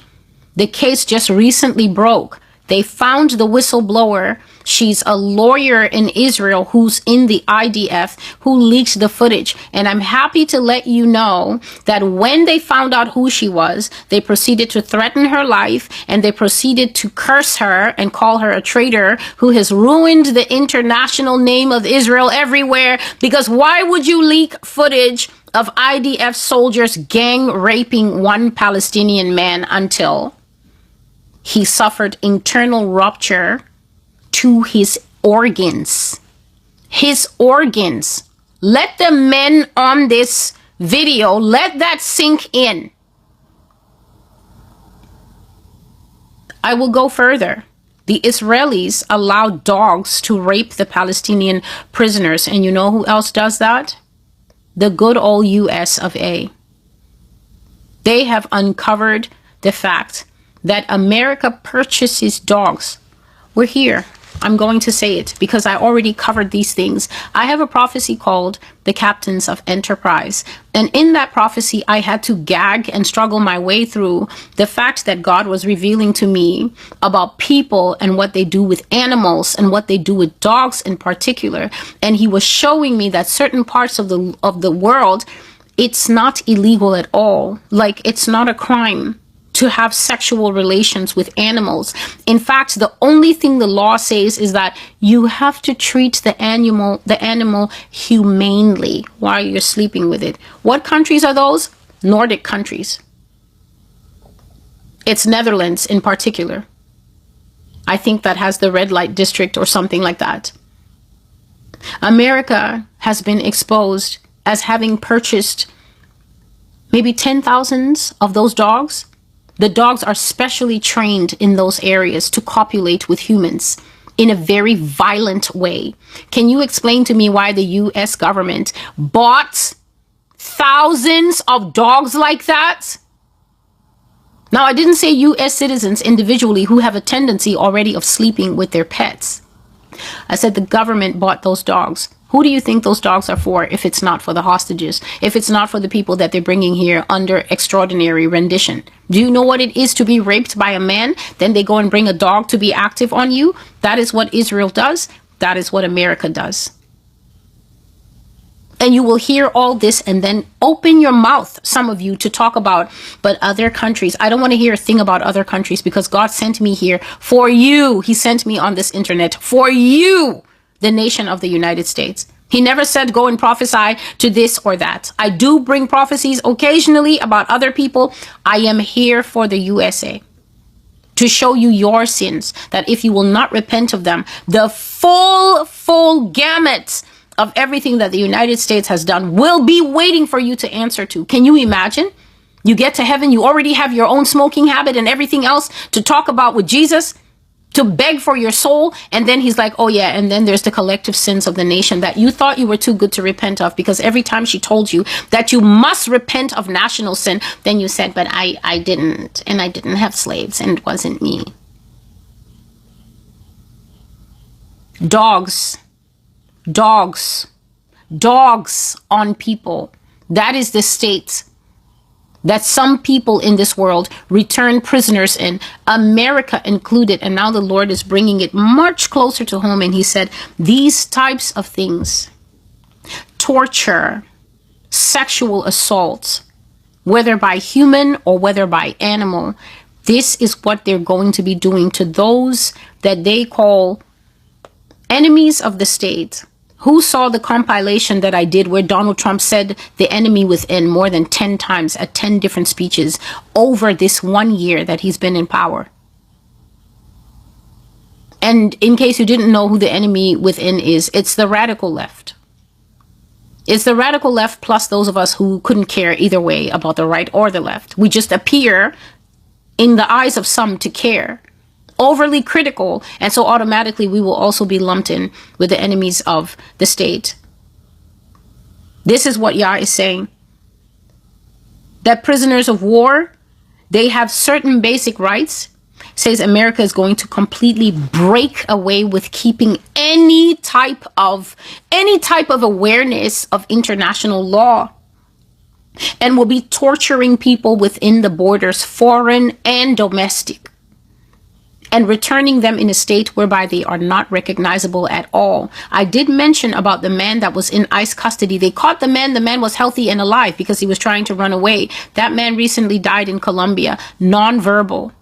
He died in Colombia, nonverbal. He also was put back into his family's custody. By the time they got him back here, they lost track of him for months. And by the time they were able to locate him with the help of a lawyer, because the first 2 American lawyers scammed them, took their money and didn't help them. The 3rd lawyer worked until the man was found. When the man was found, he couldn't see or something like that. He was paralyzed. He can't talk. And eventually he was sent back to his country, to his family. They managed to get him out of the country, and he has since passed away. He died. What happened to that man in American lockup? What happened to that man in ICE custody, that he went from a healthy, normal, trying to flee person who everybody in their right mind tries to run away from ICE? What did ICE do during the time that they held that man, that they could not account for what they did to the man, and the man died? Basically, full body paralysis. As if we don't know this country and its experimentation ways, its eugenic ways, its massacring ways, its murdering ways, its we will deal with the lesser races ways. What happened to that man in official custody that it cannot be accounted for, that he lost all his bodily mobility? He lost his power of speech. What do you do to a person that they can't talk anymore?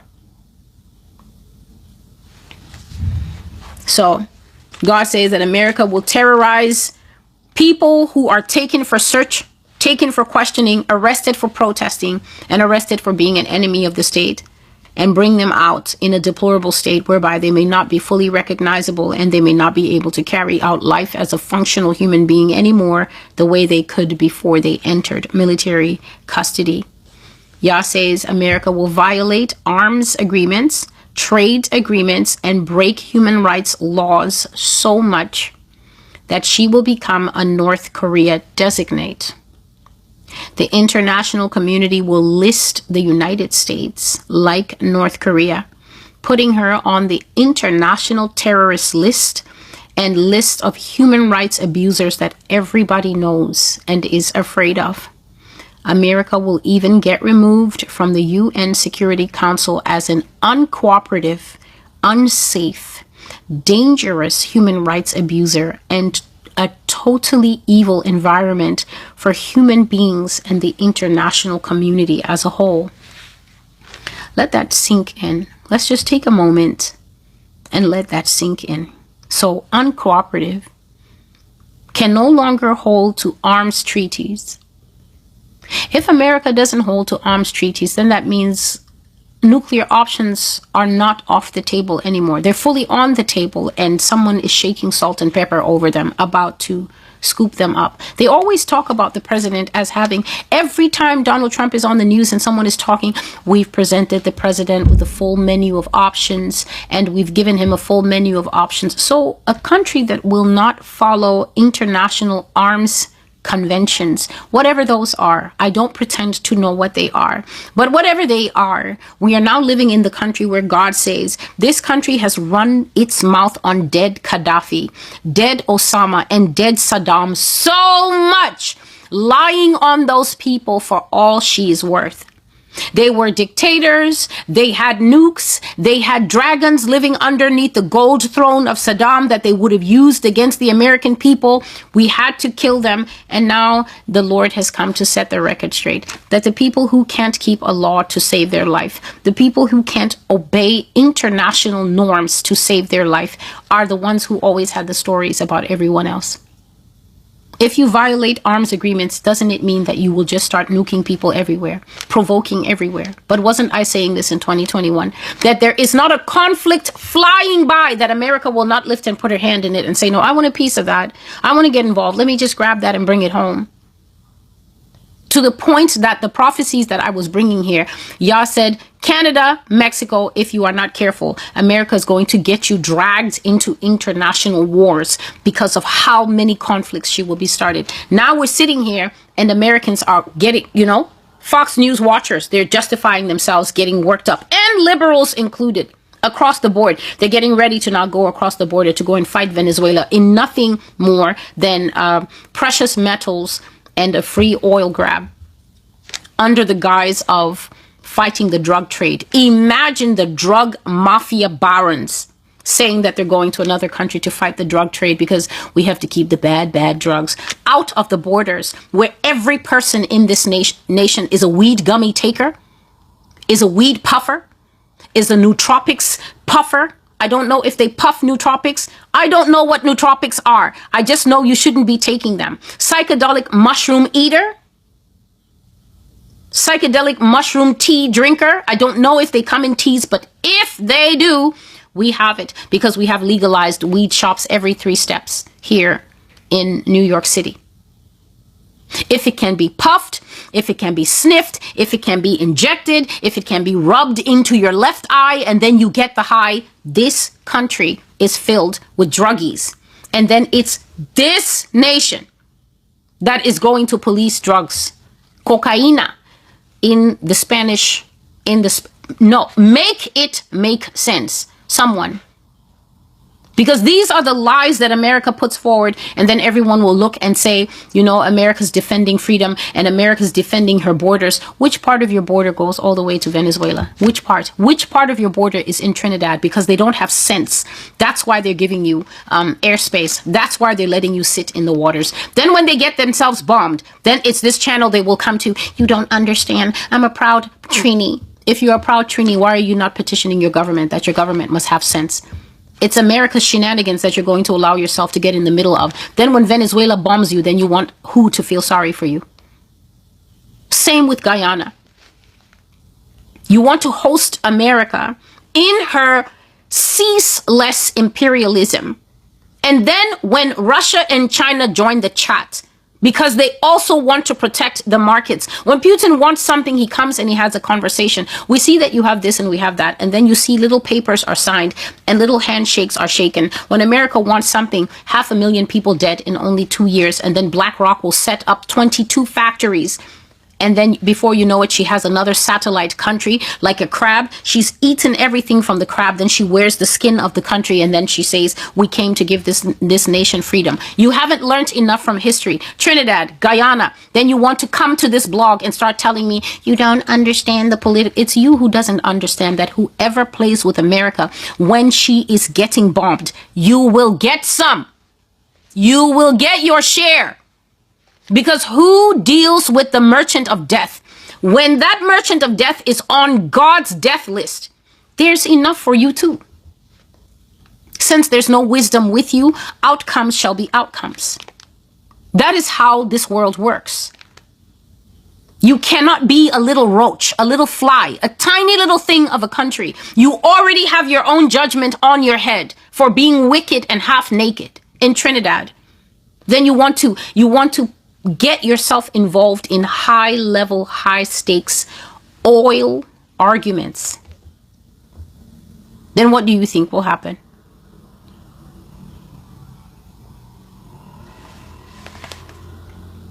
America will break human rights laws so much that she will be designated like North Korea. You that have the Columbia degree, you went to Columbia School of Economics, Harvard School of Business. What do you have to say? After you have had module after module, this is how regimes arise. This is how democracy dies. This is what makes America so different. Then the professor is sitting there and he's sitting at the desk and you're all like, I can't believe I'm being taught by the great so-and-so. You're writing your notes in a daze of hero worship as you hear that North Korea are savages. Idi Amin was a savage. Thomas Sankara was another savage. Kwame Nkrumah, one of the greatest savages. Che Guevara, a savage. Fidel Castro, another savage. Then God is like, at the bottom, George Bush, Obama, Clinton, Trump, America, the greatest savage of them all. Then what do you have to say?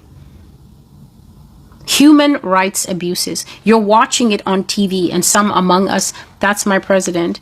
This wouldn't happen if they would let them do their jobs. Which part of their job includes groping and sexual assault? Which part of their job includes using a riot baton on an old man's clavicle? Striking someone at the back of the head? Firing a pepper ball directly into the face of a priest? At your school that you went to, obviously with barnyard animals, which module told you that this is how laws are executed in a democratic republic? Name your teacher, name your school. I'm trying to see something. I'm asking for a friend. At what point can a nation come full circle to become listed with one of her greatest nemesis? I'll tell you at what points. A people who are righteous, a people who please God, the Spirit of the Lord will dwell within the borders of that nation. But all nations who hate God shall be turned into hell. North Korean people can't do anything. North Korean people only watch North Korean TV. They've never seen Miss Rachel in their life. They don't have access to CNN, BBC, Sky, nothing. They watch state news that tells them, in today's breaking news, we have opened another nuclear silo. This one can reach Los Angeles in 30 minutes with a stopover in Miami. Then they all go. That's what they're doing in North Korea. They don't watch TV. They don't see ads. They only see what the state allows them to see via propaganda. They can't travel. They can't leave the country. South Korea is right there. They can't go and see their relatives. They're living inside what God has called here. Let me read it for you, because when he described it, it was so clear. He was talking about how the nation will be like something under an iron dome, a pressure dome. America will transform into a crushing beast system, and the people who become trapped inside it, this is everybody who doesn't manage to leave. By the time this thing, you've seen how many flights have been canceled. Over 4,000, I think they've canceled 4,000 flights, projecting forward into this month of November, because the air traffic controllers can't work. Word is coming out that UPS flight, the reason it crashed was because of double engine failures. That means that the engineers on the ground were either not available to do proper flight checks, which is something that I talked about in 2024, that some of these flights will be because that the engineers will miss simple things. I didn't know it was going to be because they were stressed out and fired and they don't have money to pay their bills. I just said that they're going to miss simple things on the wind, on the wings, on the engines, on the door, on the safety checks. And that's how some of these accidents are going to happen. Double engine failure. So you mean nobody looked at both of them? Because that fireball of that UPS plane was huge. Whoever is stuck in the country when travel is finally put off the market for good, God says it's going to be like they're living under a pressure dome or pressure glass where all the air is slowly being sucked out of the room. That's how it's going to feel every morning you wake up and you find, good morning, citizens. Cash is now illegal. I repeat, cash is now illegal. You have 48 hours to deposit what you have. All cash, after 48 hours, becomes trash. You might as well burn it. It will no longer be legal currency in the United Federalist States of America. Then what? So, God says that America will become a North Korea designate. To be designated means that you get your categorization to be something or like something. The international community will list the USA like North Korea, putting her on the international terrorist. You know something? I can't even understand what I'm reading here. The international terrorist list. The international terrorist list. Who's on that list besides North Korea and Iran? The irony is so thick. I should have sat with this prophecy a little longer, because it's what I'm reading is surreal. You mean the Iran and the North Korea that America has talked about all my life, all your life, some of you? That's where she's ending up? Do you see God in action? The nations are turned into hell. And those who forget God. That's the only scripture sitting on my heart like a stone right now. The nations are turned into hell. You will become an open air, sunshine having, rainfall having hell. An open hell. The nation that departs from God. The nation that forgets God. America will be put on the international terrorist list. She will be put on the list of human rights abusers that everybody knows and is scared of. America will be removed from the UN Security Council. Isn't that where the seat of her power is, in the UN? Always lifting up that crusted, scaly arm to overturn, to veto. No, no, no, no. Then the other people kick you out. Removed from the UN Security Council as an uncooperative, unsafe, dangerous human rights abuser and a totally evil environment for human beings and the international community as a whole. A pariah, rejected, cast off, cast away, put out of the community. Then when I would say in 2020, America will be dismissed from the register of nations. Everyone is looking at me. How do you dismiss the boss? How can you tell the boss to leave? When the boss becomes a killer, when people come out of the boss's hands and they can't speak anymore, when they can only blink their eyes to say yes or no for food, but they went into the boss's hand, a functioning human being. That's how people put you out of the room, when they get tired of you for being the snake you've always been, but now you've taken off the cloak. Now all the visa applications will stop. People will finally hear me. You come here, they'll beat you on your head with your Nigerian accent, whack you in the middle of Times Square. The minute they hear your mouth, they'll start asking you, were you born in this country? What are you going to say? What are you going to say?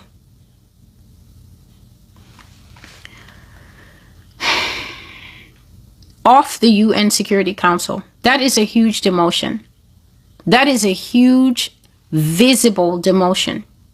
A casting down, a slide to the bottom. People will flee from America, and the ones who will be having their rights abused will be those who stay behind. It will be a closed nation, an iron wall nation with no travel allowed outside unless proved necessary. You have to have a high enough tier for business or for study. You also have to prove your case that study abroad will make the nation safer and better, and your degree will be an asset, or that your business deal will make the state richer, safer, and better in some way. This is North Korea right here. This is China. China does this. China did this for a long time before China finally figured out, letting some of the business people go out and start businesses in other countries is not a bad thing. We can't stay closed off forever. We can't do one child forever. We have to start integrating. And so a lot of Chinese people, maybe not everyone, I won't extend it to that, but a lot of Chinese people who own businesses, the businesses function through the state. The state has to have some kind of oversight. The state has to be able to see your books. Even the capitalism that they practice, it is a limited form of capitalism. China actually has many different forms of government functioning within one set of borders. And the way they do it is where they need to be socialist. They're socialist. That's why China has some of the best amenities in the world. Chinese people, when they get old, I'm starting to see that the government is working to put, you know, the lifts, the elevator to take the older person upstairs to go to bed and then downstairs to have breakfast in their little wheelchair. Can you imagine? Only the richest, and I'm talking about the top 1% of the 1%, have those elevators in their home. But China has figured out a way to make that thing mass produced so that, you know, as mom and dad are getting old, they don't automatically have to go to a home. I don't even know if China does homes. If they do, you've seen with my China compilation that they have that amazing bed that they'll attach the bed to the place where the patient is, and the other bed is able to roll the patient. The nurse doesn't have to do anything. The bed rolls the person to the other bed. I've even seen them using it for a pregnant lady. I was watching a YouTube video where the lady gave birth and the bed just came and rolled the lady neatly after giving birth into the movable one. The second bed is movable. And then they carried her to the ward for moms to be with the babies. China is finding a way that where it comes to socialism, floating levitational trains, when they put the benches outside, you know, the simple bench that you sit with in the malls and everything, the benches have key chargers, QI, the wireless charger. So you can go shopping and then you're tired and your phone is on 1%. And you can put your phone down on a public China bench and charge it free. They have heating lamps to keep public places warmer outdoors. Most countries can afford to have 1 or 2 heating lamps inside the mall to keep the mall warm. But China has cash like that they're heating outside. And they're clearly working on a way to expand their grid so that even when a shepherd is minding his goat, he can be minding his goat at the top of the mountain under a heating lamp, charging his phone on a rock. They have found a way to juxtapose some socialist things with capitalism, whereby when it comes to venture capital, when it comes to investment, when it comes to partnering with other companies that are foreign, allowing foreign investment in, they're fully immersed in that as well, in the area where it works. But they're not allowing it to overthrow their country, that they're not able to provide basic goods for the poor and to try and spread it as much as possible. Nobody said that they're perfect. No country is perfect. But then again, if you look at a country that's much older than America, and even the American economists can admit that that country has been minding its business for the whole 4,000 years that's been living. And this one that is not even 400 years old has basically gone and fought and killed everybody everywhere. Then an argument needs to be made that there's a liar in the room, and somehow the liar is not China. It's just not. So God says that people are going to run away from America. This you've been hearing for years. If you're not even considering it, you have a problem. The people who stay behind will be the ones who will have their rights abused. America will become a closed nation, an iron wall nation. This is North Korea exactly. This is North Korea still hasn't opened up. I don't even think, maybe Iran also hasn't opened up. I'm not sure. But an iron wall nation basically means that the government will seal off the people from the outside world. Just like I was saying, North Korean people get North Korean propaganda news. In case you're not up to date, the White House is busy putting out a series of tweets featuring only blonde white men. You have to love it. You absolutely have to love it. They're starting to put out these tweets that look like 1960s arts, like home, homeland, hearth, strength, the America we knew. Then they will have a picture of the settlers with the wagons No Indians, because of course when Americans came here, the country was empty and there was just a card that said, welcome. Nobody was here. No wars were fought. No genocides happened. And so that's what the State Department, the highest office in the land, is putting out propaganda art featuring only one type of human being and putting out the messaging that America is just that type of human being to the exclusion of everybody else.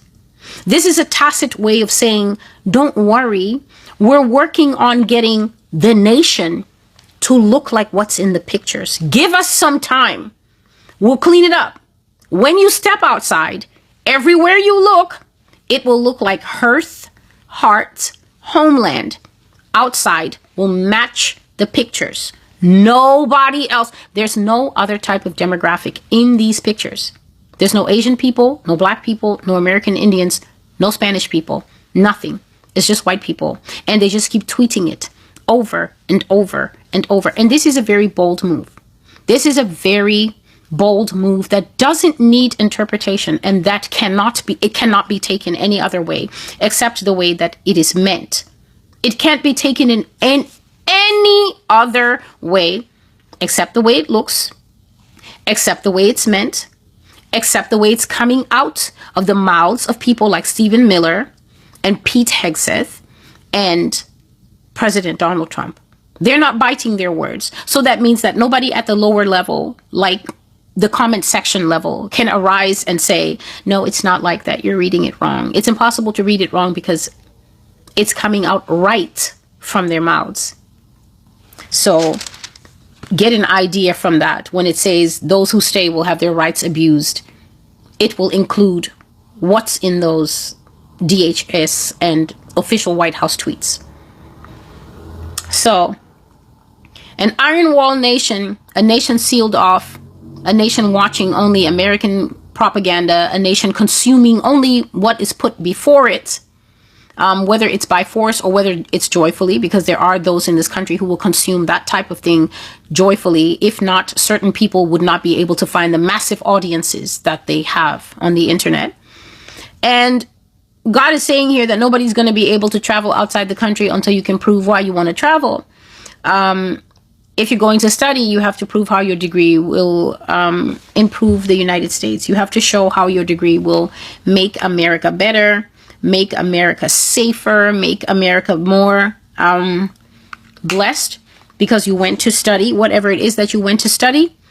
You have to show how your degree will be a state asset. And if you're going to do a business deal, you want to travel for business, something like that, you have to show how your deal is going to enrich the state. What does the state get when it allows you to go and partner with Coca-Cola outside? What can you bring from outside that we already don't have in America? And as I was writing this down, as I was listening to the Lord, I was realizing that this is a very high bar to meet. I don't know if you know that, because America has some of the most iconic universities in the world that soon other normal people will no longer want to come to, because they will not want to descend into the maelstrom, into the belly of hell. They will stop coming here. But how are you going to tell the government that you want to go and study in Paris? What will you justify? If you want to go to a liberal arts university, is here. You want to go to a conservative college, is here. You want to go to a Christian college, is here. You want to go to a technical college, is here. You want to go to a naval college, it's here. You want to join the army, it's here. How are you going to justify getting out of the country? Do you see? What kind of business deal could you possibly conceive of that will enrich America? America has all the industries here. Everything is here. What business do you want to go outside? You say you want to do a tech deal. The government will say, go to California. Oh, wait, well, before it falls into the sea. But go to California. Silicon Valley is there. All the tech bros are there. Okay, I want to study finance. That's what we have Wall Street for. How are you going to justify to this government that you want to get out of the country? Do you hear the World War II espionage steps that you will have to take to get out of this place when they close it? Can you conceive of the government telling you that you can't leave until you can give a compelling reason for leaving? Then you say, well, I'm part Portuguese. My father is in Portugal. He's sick. Then they say, You're telling us that you're a disloyal migrant? You may leave. Then you leave, and the next thing you get an official email that says, congratulations, you've been stripped of your citizenship. You are now an enemy of the state. We've repossessed everything that you own. You're no longer an American citizen. Only American citizens are allowed to hold assets within America. Your bank account is frozen. All your cards are canceled. And in fact, we're going to marry off your wife to one of the people in government. Enjoy your time in Portugal. Portuguese citizen. People will use the travel visa to escape, of course. How Nazi Germany is this? The answer is yes. How Nazi Germany do you want this to be? The answer is yes. People will use the travel visa to escape, of course. This is the Lord. I'm just writing. Which will make the government crack down even harder on granting travel merits, whereby a person can travel away. You can travel within, but away. Because of the escapees, the bar will get even higher to justify why should you be allowed to travel, because now the government knows. You know how conversely right now what America does is limit the visas to come in, because how do we know that you're not trying to escape in and stay? But now it will be like, how do we know you're not trying to escape out and stay away? After all, this is their reasoning. After all, your family and everything else that you love is here. So how can you leave them and run away? America will be like North Korea and worse than North Korea. This is the end of the prophecy. I'm sure as you have been listening, you realize that it's quite a journey from where we started, looking at protests, looking at the upheaval of the American landscape, how this thing of the peaceful protest, the organized protest, is going to become seriously so violent and so desperate. And that is going to be brought on by something that's going to happen here in America that will signal, it will send a signal light to the American people that you're at the last bus stop. The bus stop after this is camps. Whatever it is to send people into the street to become as desperate, as violent, as aggressive, as loud. America was basically screaming. America was roaring, actively demonstrating. And when the police came out to stop her, she fought for her life and she lost, because they came out with an aggression unseen and unheard of. And we're already seeing quite a bit of aggression already. But what the cops, what the military apparatus had waiting for those people when they came out into the street, like, no, the people came out into the street like, this is unacceptable. Like, this is where we get off. This is where you stop the ride. This is where we draw the line. I said that what I saw, people could not accept that and still say that they were American citizens. It was too much, whatever it is. And yet the government won. And then we go into an examination of exactly how the government won, what they were willing to do, to the point of nudity and shaming citizens, to the point of sexual assault that will not be prosecuted. And then we come into the Lord saying in the midst of all that, oh, by the way, as all of this is happening and the nation is basically burning itself down with despair at seeing itself lose the thing that Americans prize the most, freedom. By the way, I'm going to be raising high the flag that I was here all along. The Lord of hosts speaking to a nation too rebellious to hear me, raising my child. You're not the one, Celestial, to tell me what to do with your face. You're not the one what to tell me. You're not the one to tell me what to do with these messages.